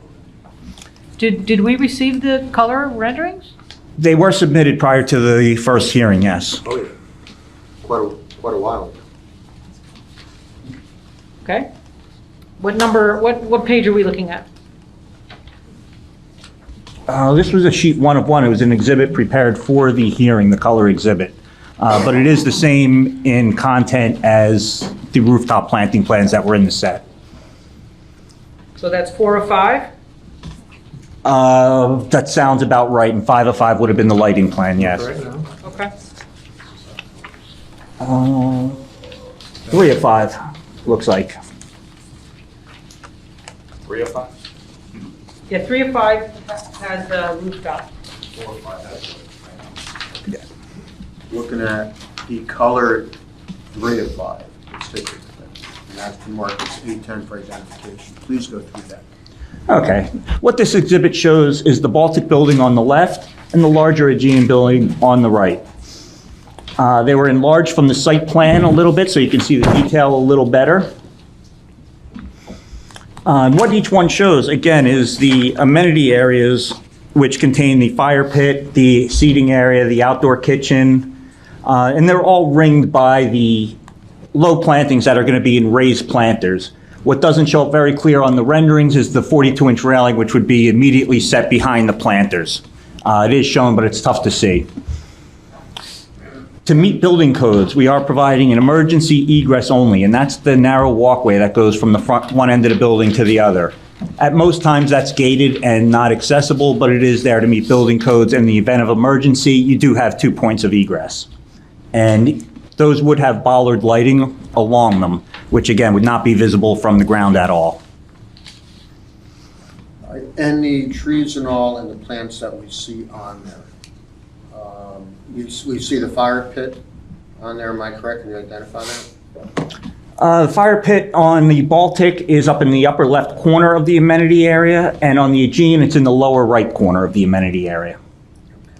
And we have some air conditioning units, am I correct, on the Aegean up top there, am I correct? Yes, there's air conditioning units. I was just advised as of this afternoon that they are looking at relocating a lot of those units to get them further away from the residential house in the middle. And that can be done, am I correct? I believe so. So we can create a little more space within the house and those air conditioning units Correct. to ensure that there's no noise that extends off that property. That's my understanding, yes. Okay, and the types of plants that we have both in the Eugene and the Baltic, why don't you just specify what we're looking at? Well, I did go through all of that. On the rooftop, you're looking at a combination, there's some mixed compact juniper, Shasta daisy, little blue stem, switchgrass, and Russian sage. We also have some serviceberry trees to add a little bit of shade and interest and vertical accents up there. And that's all reflected on that? That's all reflected on the plan. What I'd like to do now is go through the landscape plan also, and we'll mark that as A11 for identification.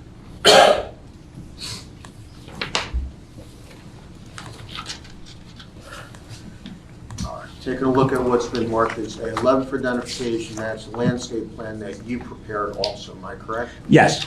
Why don't we go through that so we can see specifically as we're visually looking at this, what is being proposed for this site.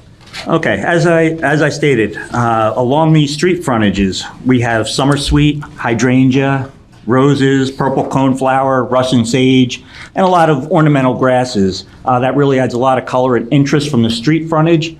And as you look at the other portions, the internal property lines are all ringed with taller evergreens for screening purposes.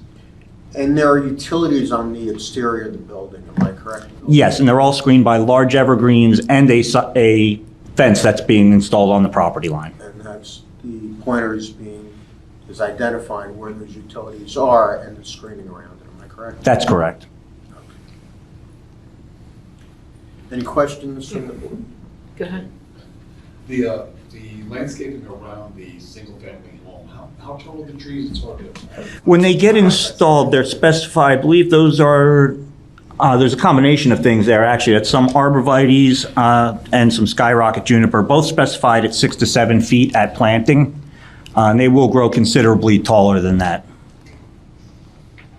There's also Nellie Stevens hollies. in there. Yes, Nellie Stevens, there is one, I think, yeah, there are a couple scattered Nellie Stevens hollies throughout there, and those are specified for 7 to 8 foot when they're installed. Can I ask a quick question? Sure. Can you use your hand and just show where the amenity areas are on both of the buildings with this plan? Yeah, let's see if I get this right. They're both kept further away. I believe the Aegean is down the southeast corner, or southeast corner, and the Baltic is the northeast We're corner. talking about the rooftop? The rooftop. Yeah. Why don't Because we it's go easier to see it on this plan than what you have. Yeah. Relationship. In relationship to the house. Yes. Yeah, the rooftop amenities were located specifically to be about as far away from that house as they possibly could be. So if we look back at what's been marked as 810, we see the house. You can see you can see the house in the corner of that That's a one. crosshatched section, am I correct? Yes. All right, and then we have the two amenity areas on the two buildings. Right. as reflected. The difference is the Baltic is rotated just to fit on the sheet. Okay. Yeah, that's why I made. Yes, understood. Understood. Oh, so on the Baltic, it's as far away. Yeah, from they're as far away as possible as they can be All right, from that so home. Let's look Okay. at that and the Got Baltic. it. Thank you. Yeah, Yeah, yeah. if you look at that, you can't tell where the house is. Yep. So No, you're the right. Baltic, just for clarification's sake, would be on the. The Baltic is in the northeast corner, and the Aegean is in the southeast corner. Perfect.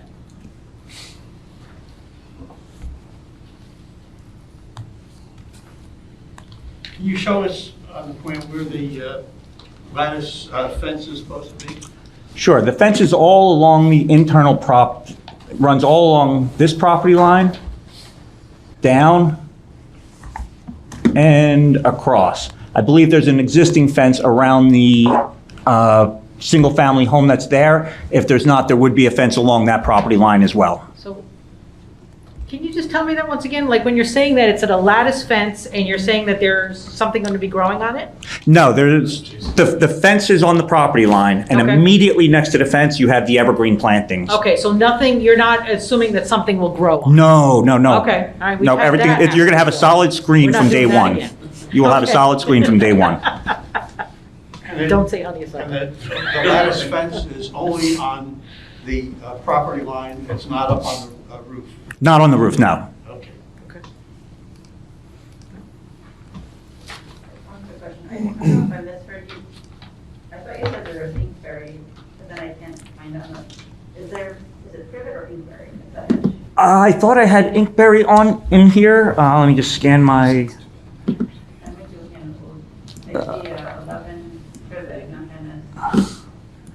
I wasn't sure if I was remembering that right. But there was. yes, actually, no, the inkberry was removed. I am using green luster Japanese holly instead. That was a change, so I apologize.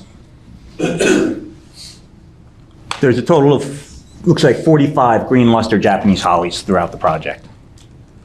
I just feel they're not going to be as leggy as the inkberry. But for the, and then there is privet though there. There is a small area of privet just because I needed a narrow evergreen or a narrow plant to screen a transformer that's required to be right against the sidewalk. So we had very little room to put anything. So we put a few privets in there that would give enough height to screen the transformer without growing too wide and expanding into the sidewalk. And inkberry would work there. I don't feel that they would be tall enough and be able, the inkberry tends to get real leggy at the bottom once they grow if they're not pruned properly. Given the spatial constraints, I don't think you'd be able to maintain them in a way conducive to screening the transformer. And you think the privet will? The privet will, yes. Even in the wintertime? Yes. Also, speaking of the winter, are you confident that, I mean, this has a lot of landscaping that's going on here. Are we confident that there will be something? Absolutely confident. Alive. Absolutely All year confident. long. Absolutely confident of that. And that was a question that came up at the TRC, and I believe was a comment that you had made previously, looking for winter interest, not just something that looks great in the summer. We did take that to heart. Die. That becomes a maintenance issue, but it's in everyone's interest to keep these going, make it look as good as possible. First, there's going to be the required guarantee on all the plants, where it's 1 or 2 years that the contractor would have to come back, replace anything dead. But over time, if plants die, and they will die over time, it's up to the association to replace those, just like any other. Actually, I don't think that that's something that we've actually covered. Are there two different associations or is there one? Two. Am I correct? Well, Yes. let's hope they talk to each other about their plants. Yeah, no one likes to see dead plants in front of them. I'd imagine residents paying for these units would make a lot of noise if the landscape all looked decrepit. Any other questions? Just one. It says you're going to be removing a number of large trees on Second Avenue. Not that I'm aware of. Yep, yes, no? What do you, Yvonne, obviously you see I'm something. reading the memo from February 9th, From BML?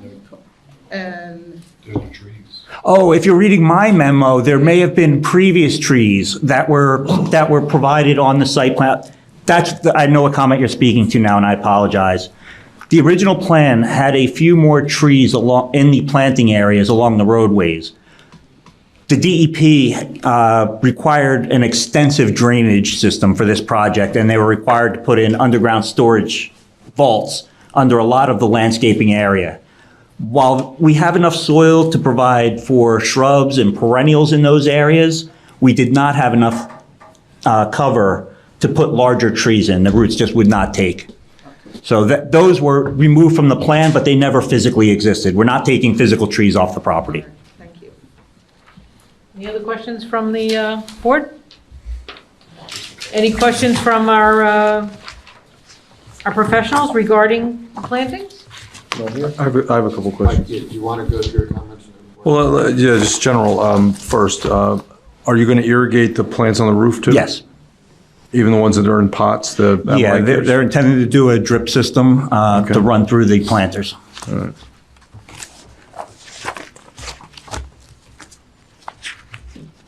How high is the parapet? That, You said you were going to talk about it. Yeah, okay, the parapet, Frank deferred. well, the parapet, I believe, was 18 or 24 inches. The planters around the amenity areas, preliminary 21 inches. Depending on materials, that may go to 24, but in that 21 to 24 inch range. And then you would have plantings on top of that. Surrounding that whole area would be a 42 inch safety railing. So the parapet for the building is 24? It varies with the architecture. Okay. But around the area of the amenities? Around the area of the amenities, the planters themselves are intended to be 21 inches. That's what it's called out on the plans.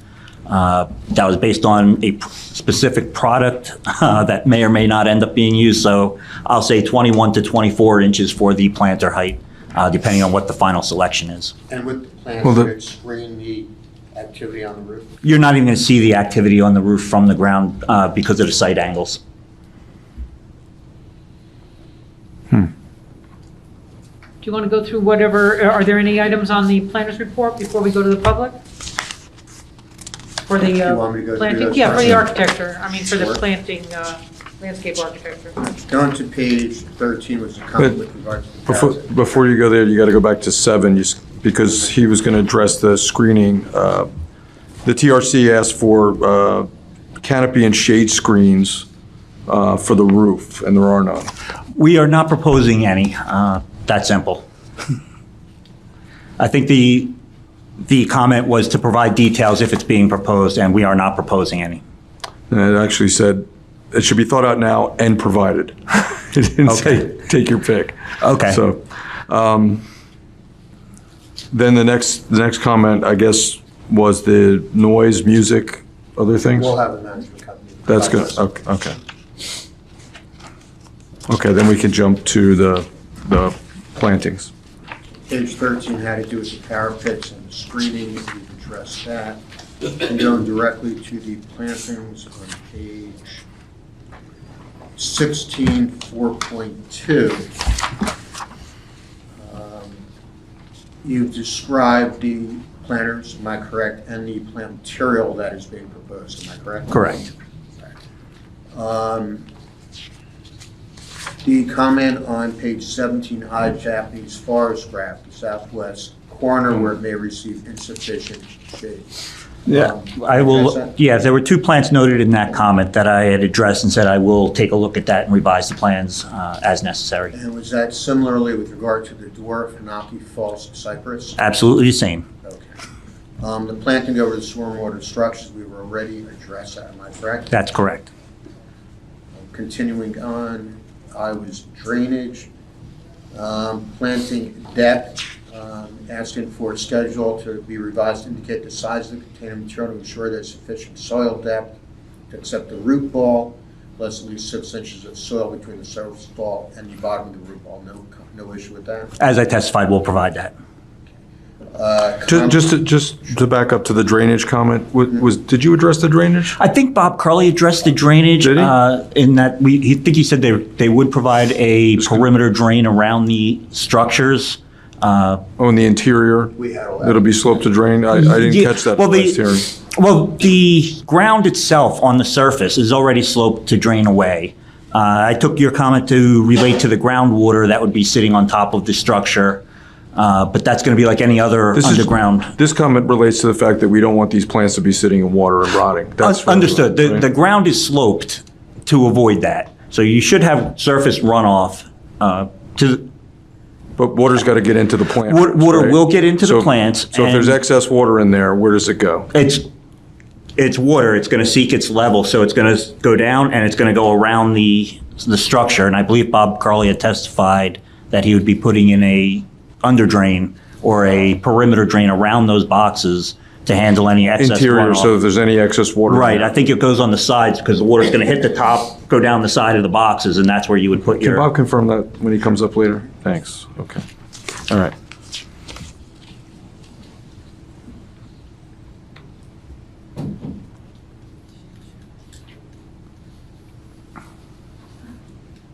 So next comment was on 18 about the wall. We talked about the wall. Yes. We're gonna expand the We're gonna walls for expand the that out areas that and- don't have That that. is correct. Will comply. So that was the streetscape on D. Yep. What about street furniture? What are we talking My understanding, street furniture gets installed as part of the streetscape, which is the master developer's responsibility. I don't believe we're proposing any street furniture on our property. And in fact, we're going to have the retaining wall, so where there aren't going to be benches, but it does provide an area. for Correct. people to be able to sit. Correct. It's in the retaining wall is intentionally sized as a seat wall, so it does provide an area for rest. Okay.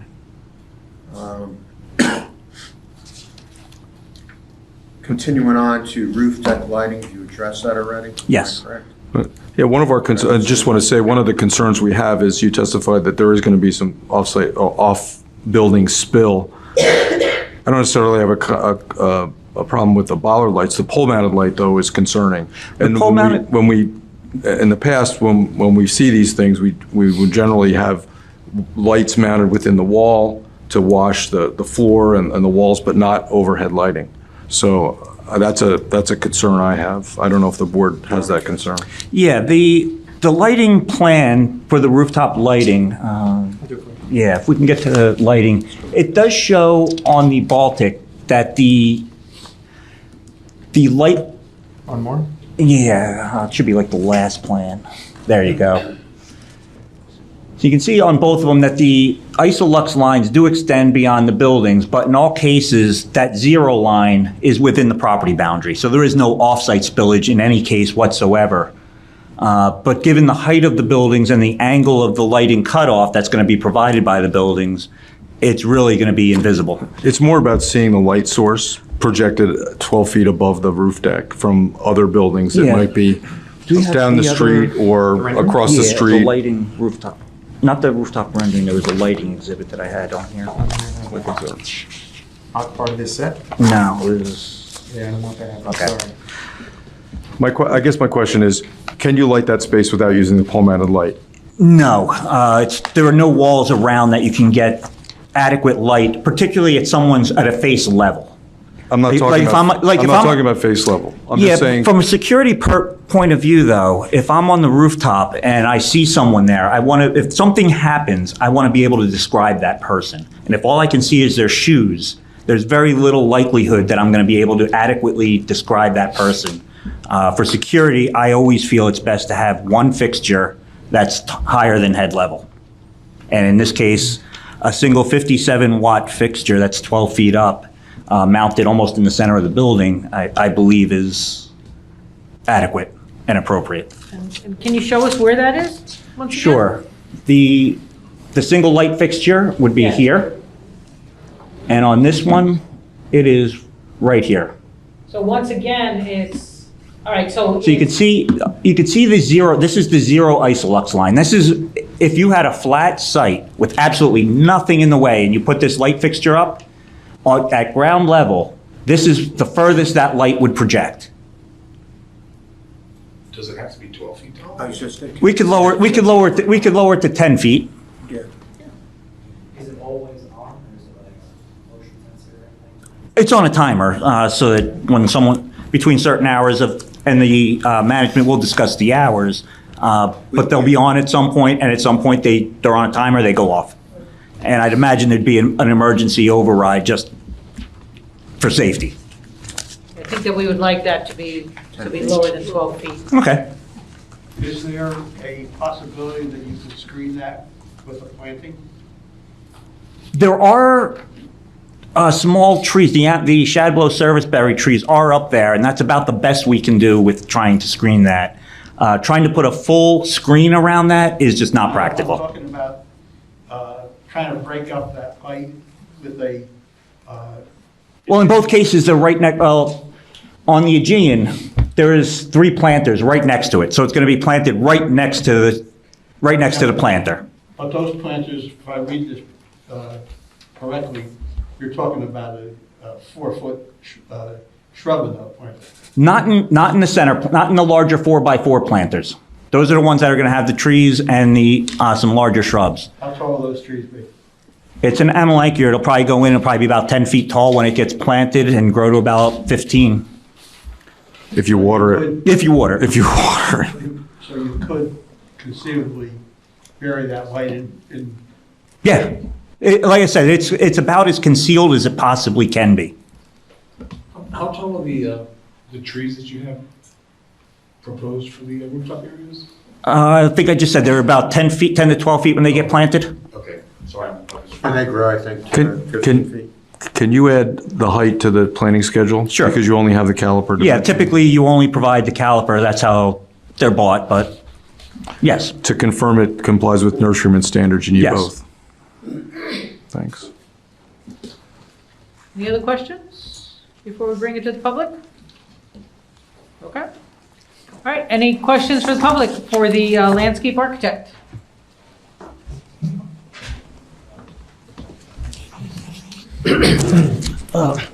Excuse me. Yes, thank you. Werner Baumgartner.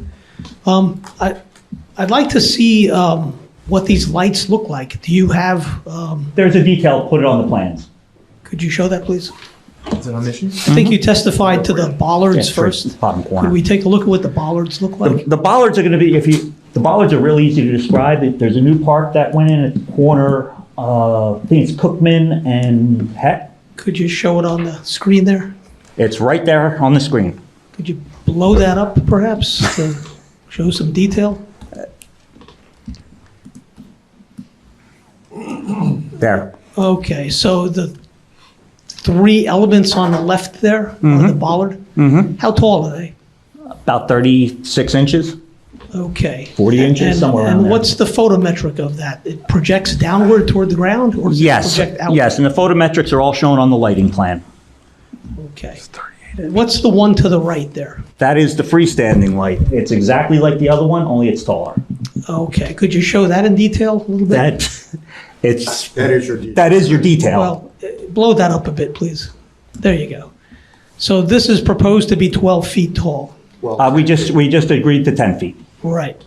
So the photometric on your rooftop there that extends past the building edge, what are the 2 ways to reduce that circle?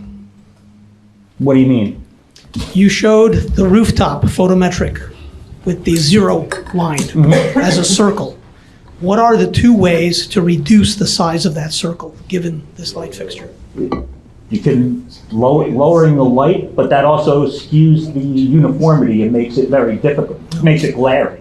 The closer that light gets to the ground, the more glary it's going to be, and the less effective that light is going Okay, to so be. you're acknowledging that lowering the light will reduce the diameter of that circle Yeah. and bring it back from the building edge, correct? Yeah, but it already complies. Okay. It's already at 0. I'm not at the property asking line. about Warren, compliance. you have to let him finish his testimony. He's You can't adding, just he's adding interrupt. detail that I'm not interested But in. he's testifying, please Okay. allow him to finish. Okay. And is there another way to reduce the diameter of that circle using the fixture itself? With this particular fixture, no, it's the lowest level of light that fixture offers. What about the shielding around the bulb itself? There is no shielding available on this one. It is a dark sky compliant, downward facing light. There is no shielding. Okay. Do you have a photometric of the horizontal projection of the light emanating from No, the I don't, source? because there's no horizontal surfaces. You're on the roof. It doesn't hit anything. The light emits from this fixture both downward and horizontally, does it not? Mostly downward, but yes. And that's Okay. what the. And you don't- that's what the you- Let him finish. The photometrics reflect that horizontal light projection. So you don't have a cross-sectional description of the horizontal projection from that fixture, correct? No, I don't, nor have I ever been asked for that. Thank you. Any other questions from the public regarding landscape architecture? No? Okay, next. Ed.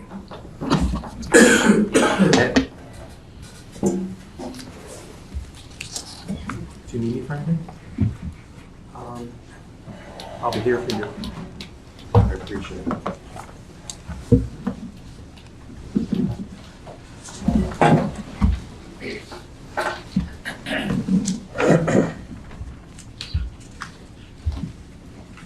Swear affirm the testimony you're about to provide the truth, the whole truth, and nothing but the truth? I do. And if you could just state your name for the record and spell your last. Edward San George, S-A-N, capital George. And then, Mr. San George, with whom are you affiliated? I'm the president and the owner of Integra Management Corporation. And can you please describe the function of Integra Management? Integra Management is a real estate management company. We specialize in condominium and homeowner associations.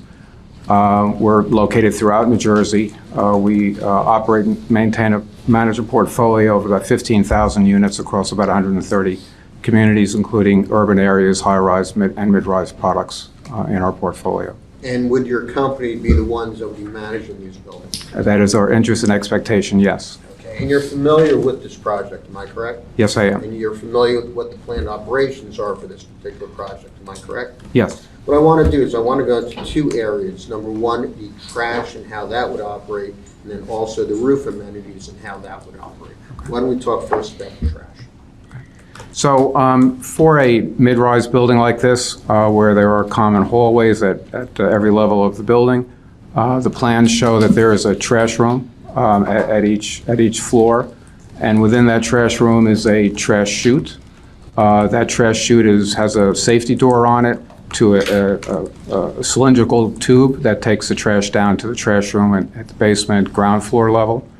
There is room in that trash room for putting containers for recycling material, but we're anticipating that the trash chute will be functional only for regular household trash, and that recycling material will be kept in containers in that room, and those containers will be emptied and brought down to the trash room in the basement by a porter service that'll be hired by the condominium association. And at the trash room in the basement, I guess we have two options. There should be a compactor. This is the most efficient way to remove the solid waste and to reduce the amount of capacity that the dumpsters and/or the sausage bags would be required, and would influence the frequency of pickup at the curbside. The pickup in Asbury would be private. The municipality does not provide that service to these types of buildings. We have been, by the way, managing in Asbury for some 15 years, multiple buildings in the community. So you can assess the amount of times that a private hauler would have to come based upon your familiarity of managing these types of buildings, and you would regulate then when they would come and when they would pick up trash, am I correct? Correct. Okay. What about in terms of the rooftop amenity? How would that be managed on those two buildings? So the rooftop amenity, the features that have been presented to me present a passive environment. It's an area where people can sit, have some food, have some beverage, get some sun, relax, and check out the skyline and the view. The access to the facility is going to be controlled by gates, and those gates are going to be electronically monitored, and software will be provided to recognize who's coming in, to have access to be given to the residents, to the owners, to get into the gates, and the software will back up who they are. We can administer to how many access points are given to the residents in the building. We can withdraw access to the facility by deactivating their methods of entry through whatever electronic software system is purchased to monitor that. And can the rooftop amenities be regulated based upon hours? They can. They absolutely can. The gates would be regulated in the software program to the hours of operation, and the fobs would have a turn-off feature so that you could not get in after the blocked out hours. And is there any type of hour limitation that would be enacted with regard to the rooftop amenities on these two buildings? So I think what's being proposed and discussed, and I think is fair, is weekday access would be 9 a.m. to 9 p.m., and weekend hours would be 10 a.m. to 10 p.m. And then access would be limited or, in a sense, shut off beyond that time frame. Am I correct? Correct. What about noise regulation and noise mitigation? Well, the amenity is, again, in my opinion, sort of a passive area. It's in a building where there are other neighbors below it and adjoining, and these units are going to be owned by individuals. And I would trust, and our experience is that there's a fair amount of dignity and respect to using these amenities and not creating noise hazards that would be annoying to fellow residents or adjoining property owners. Very good. Any questions from the board? You'd mentioned that there should be a compactor. Is there going to be a compactor? Well, I don't know the final plans. There are other ways that we can handle and manage the refuse pickup if it's not a compactor. I'm not sure of the final selection on that. Yeah, I don't. But as long as there's room, it backs into, is there enough room for a compactor if that's the way you go? Yeah, right now, we would have to look to see if there is, but the rooms that are being provided do comply with the plan requirements in terms of. Okay, so that's still your choice, whether you have that or not. You have options on, you might have to pick up more often, but it's private, so, that's on you. We can flex with the frequency of pickup and the containers to hold the trash. Okay, actually, that's one thing that, I don't know if we could see on the plans, where would the trash be? Outside? Where would the trash cans be? You're talking about on the pickup day. On pickup day, like we have in Asbury, we have certain times you're not allowed to put it out until, where will that be?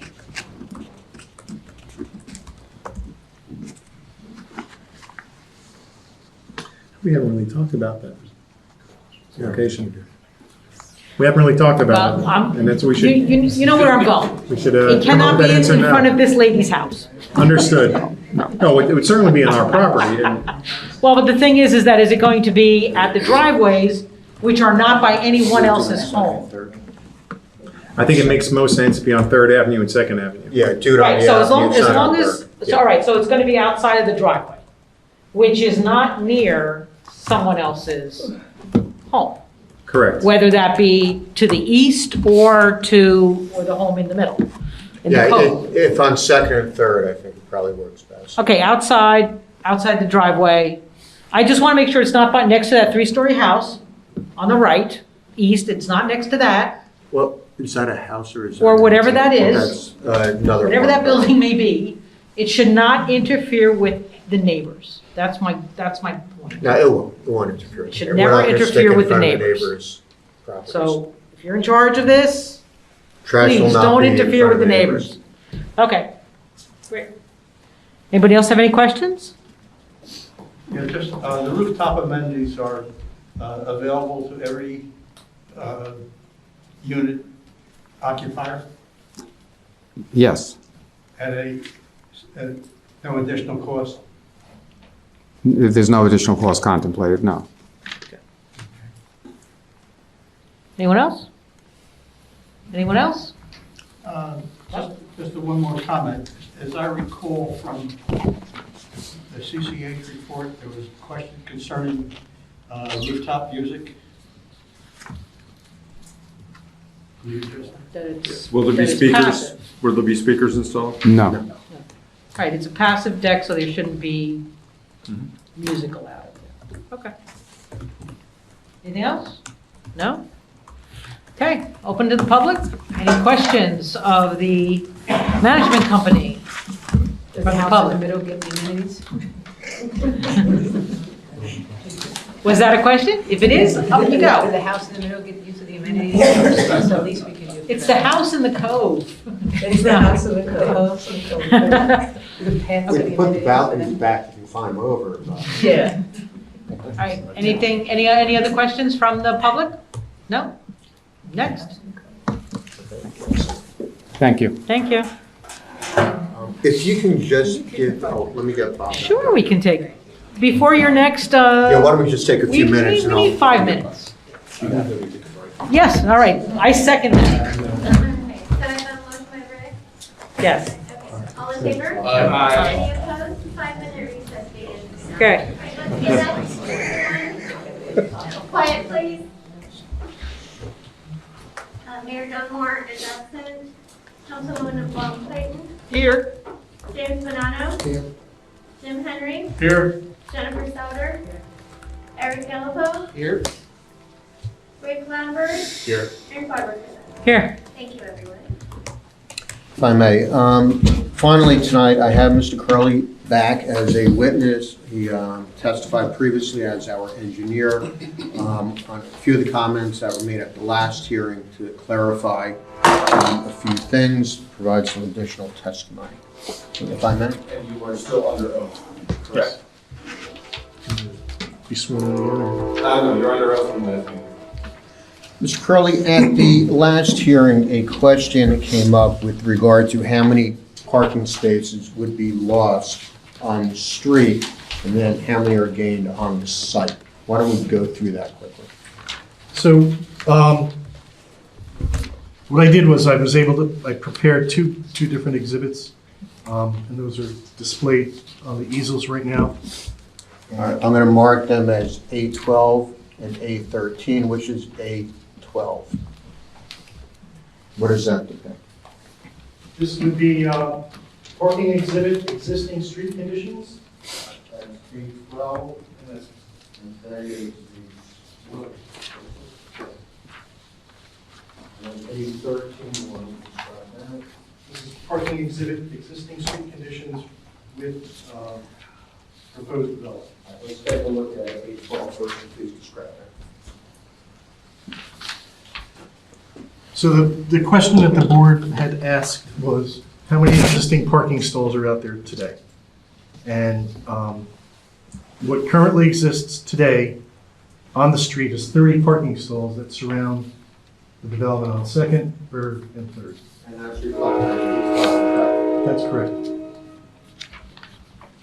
Then the question was, how many parking stalls would there be after the development was constructed and no other road improvements were completed? So this depiction shows the two proposed structures and the parking surrounding the building, and there are a total of 26 parking stalls. So how many parking spaces are being lost on the street? 4. When we look at the calculations for the building, there are a total of 67 parking spaces being created on site, am I correct? That's correct. 26 at the Baltic and 41 at the Eugene, am I correct? That's correct. And the requirement before the EV credit is 6, how many? So That. the total number of EV stalls would be 7 for the Aegean and 4 for the Baltic. All right, so we have 7 EV, and how many are we, and the requirement is 67, am I correct? That's correct. And we're providing 69 on site? On site between the two buildings, how many are being provided, am I correct, that there is 69? That's correct. So if we take the 69 that we have, right, and you take the EV credit of, So it would be 10% of the maximum. if you take the requirement of 67 and you subtract the EV credit of 7, you have 60 required, am I correct? That's correct. And we're providing 69, am I correct? That's correct. So there's an additional 9 parking spaces over and above that which is required with the EV credit, am I correct? Yes. So if we take a look at, we're losing 4 in the street, we still have 5 excess, am I correct? That's correct. And that complies with the statute? Yes, it does. Okay. There was a question that came up during the testimony of Mr. Leff with regard to drainage, and I believe you've testified that, but I just want to make sure that's clarified. When we look at the planner's report, page 17, there's a question as to where the water would go when we have those vaults under there, and you had testified to that previously. Do you recall that?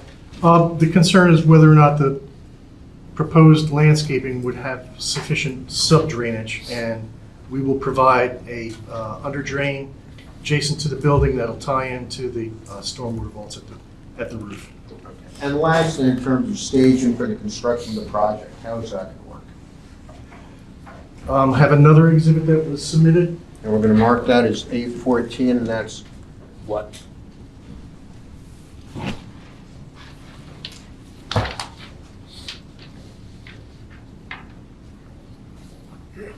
Temporary, it's entitled Temporary Right-of-Way Usage Exhibit. And mark that as A14, today's date. Please describe that. This exhibit shows the areas, and the orientation of the exhibit is the same as the site plan. Shows the Baltic on the right, the Eugene on the left. The intention is to utilize a portion of the road frontage in front of the buildings during construction. The areas adjacent to 2nd and 3rd Avenue would be used for a period of 8 months.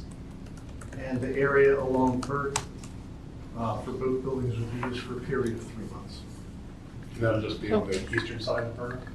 Pardon? Just the eastern side of the burn would be? That's correct. So I'm sorry, can you say that again, because I'm not seeing it, so can you show So it on on- here, or on something that we can see? Well, Because that's really far. Yeah, and we're getting older.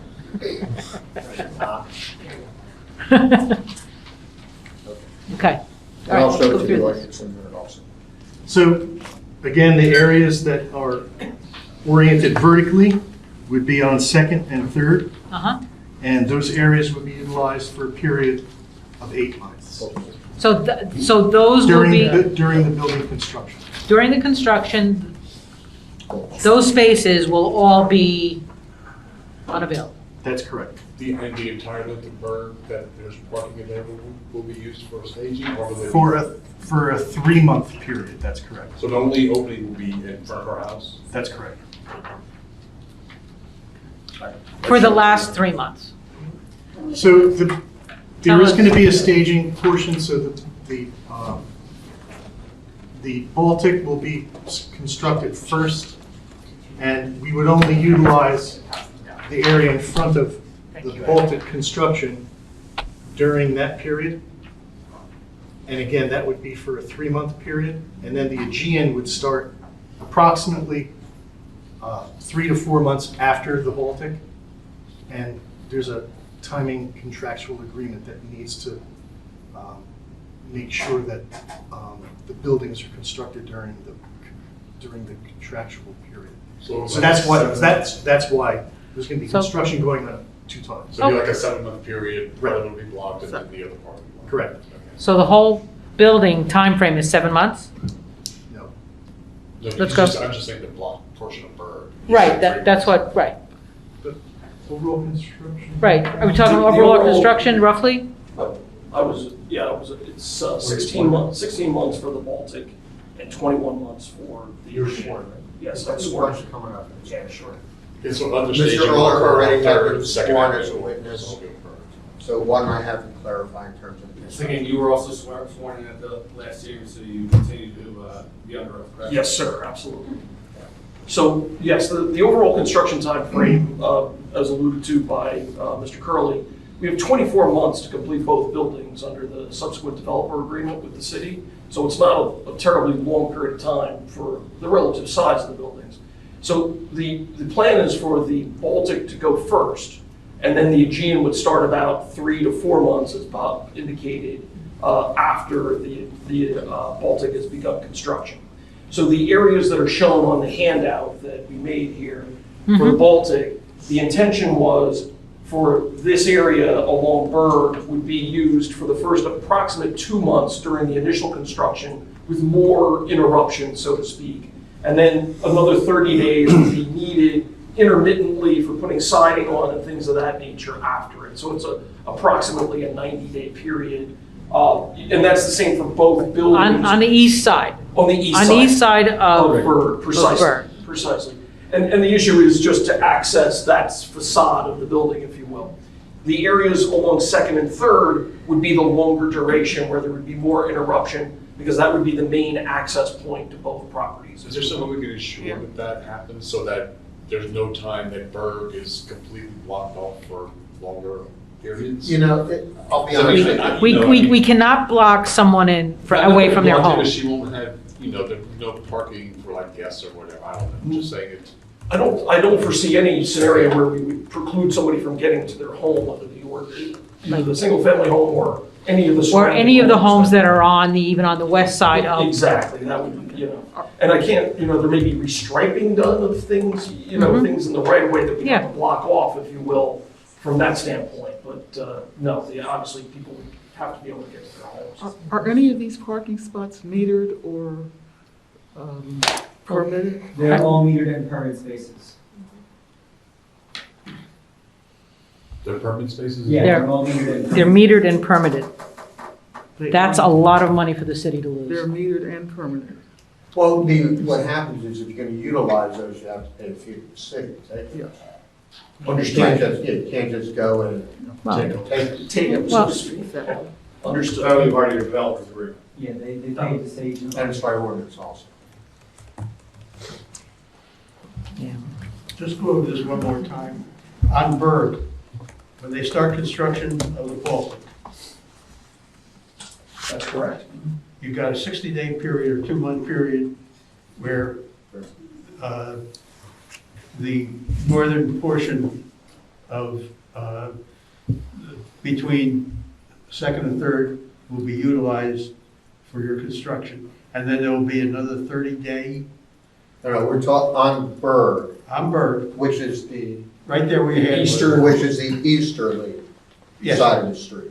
But the northern section of Berg goes. I got you.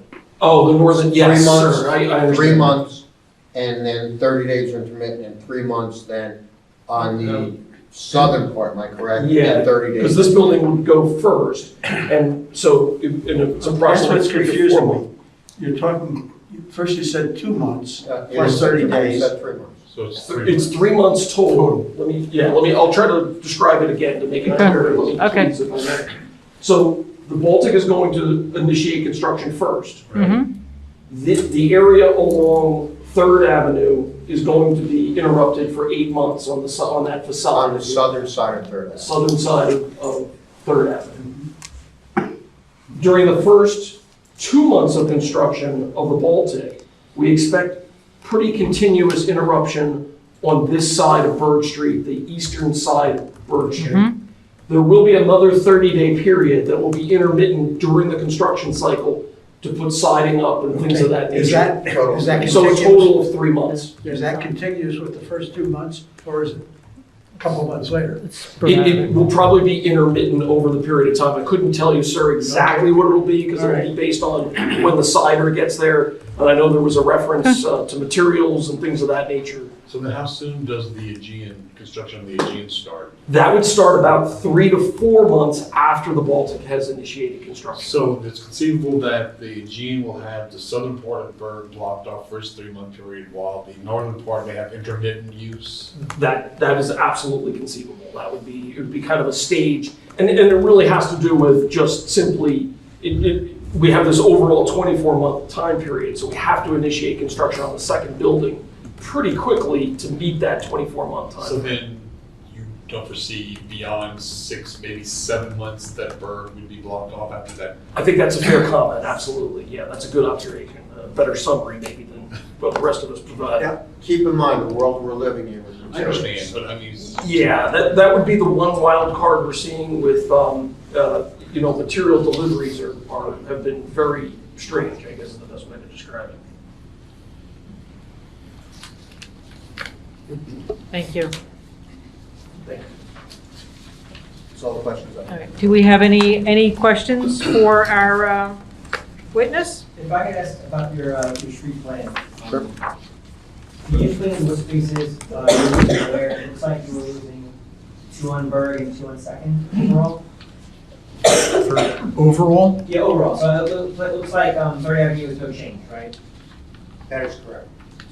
Berg Street, it looks like you're losing 2 total, right? It's 13 now, and it's 11 when you're done. And you're losing 2 on Second Avenue. Because you're right, you're replacing the old driveway Yeah. and the new driveway. That's correct. Yeah, you're, I know that when you were here last time, you had a 50-foot parking zone from the stop sign of Bird Street at 3rd. Is that still the case? That's not what was asked for the exhibit preparation. This is showing if it was without the 50 feet, if you're replacing it exactly the way it is, the existing conditions out there. I understand. This assumes, I think this is the important part of it, again, I'm sorry, just to clarify. The concern was, since we don't have control over the right-of-way construction, meaning that's controlled by the city and the master developer, the question that was posed to us, what is this going to look like with you, what you control in terms of what you can build within the right-of-way?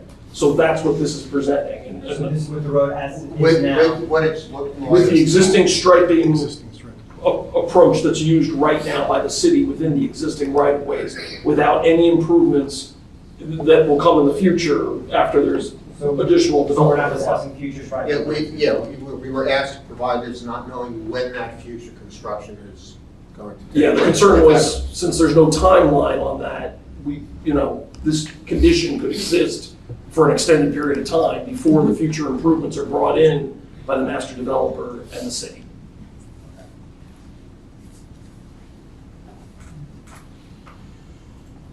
any other questions for our witness? Yes.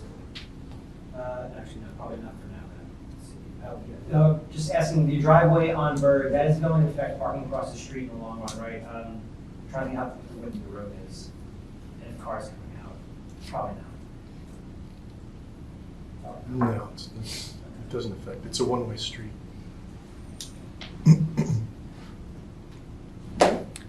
Well, can I? Okay. And you said that on Berg, your prior testimony mentioned that on Berg that the spaces are irregular, so it is what it is at this point, the size of the spaces right now. That's correct. Okay. Because I'm wondering, from our parking, our transportation situation, is that if it's going to get restriped at all, and on Berg, to make that right turn out of the parking lot a lot easier, and that can be done with striping as opposed to too much of anything else. But we can. That's something that the city will have to deal with. You gave us exactly what we asked for. So we understand that there are 4 spaces that are going to be lost. Okay. And it was harder than we thought. Well, it's a question that we always ask. Yeah. So, okay. Any other questions from our members, planning board? Any questions by our professionals? Nothing for me. Not here. Okay. Any questions from the public?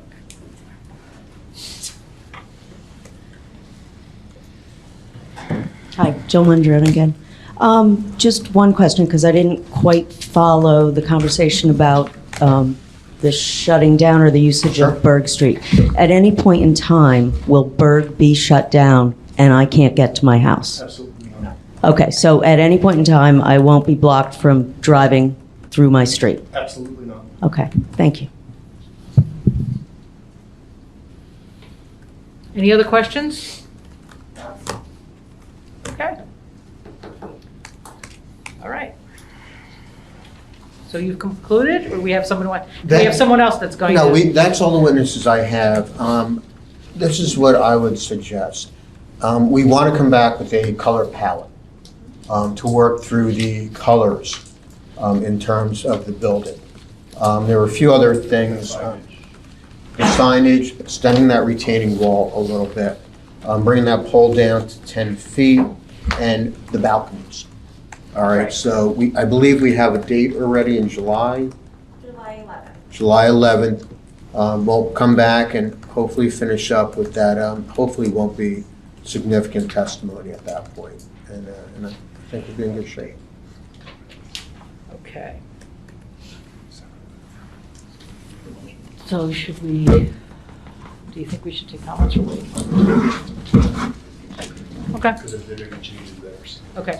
All right, so then, go ahead. So I'd like to make a motion to carry to July 11th with no Notice. no notice. No word, yes. Second. I have a motion by Mr. Lambert and a second by Ms. Clayton. And to carry to the next meeting of July 11th, 2022 without further notice. Councilwoman Yvonne Clayton, can you vote? Yes. James Bonanno? Yes. Jim Henry? Yes. Jennifer Suller? Eric Gelfo? Yes. Rick Lambert? Yes. And Barbara Crispin. Yes. Thank you, everyone. Can we just be clear as to what you're coming back with? You're coming Sure. back with color, you're coming back with terraces, you're coming back with verification that the AC units are going to be moved, right? Because I know that there was a speculation that if they might be, and I believe that they are. They are. Mhm.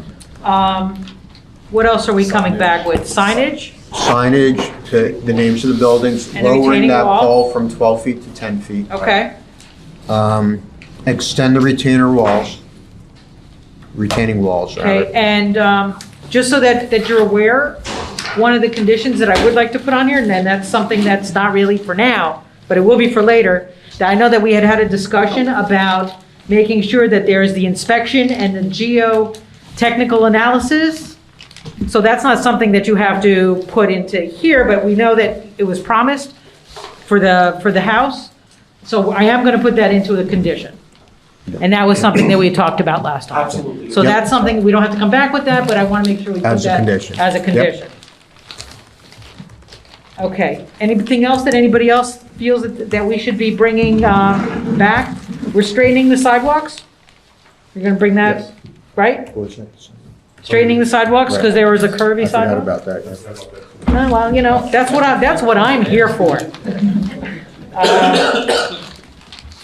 I think that's, Just to clarify, so I was a little confused, I know, obviously, this is not the striping plan or anything, and I know the striping is both the municipality and the master developer. You do propose one drawing of striping, is that what you're proposing to master developer or anything like that? And why are you seeing that drawing? We don't control, we were trying to show what is anticipated in the future, what So is, it's not something you guys are. it's nothing that we have control over. all right, so now we're clear as to what you're coming back with. Everybody's happy with what we're coming back with, we know. Motion to adjourn. Okay.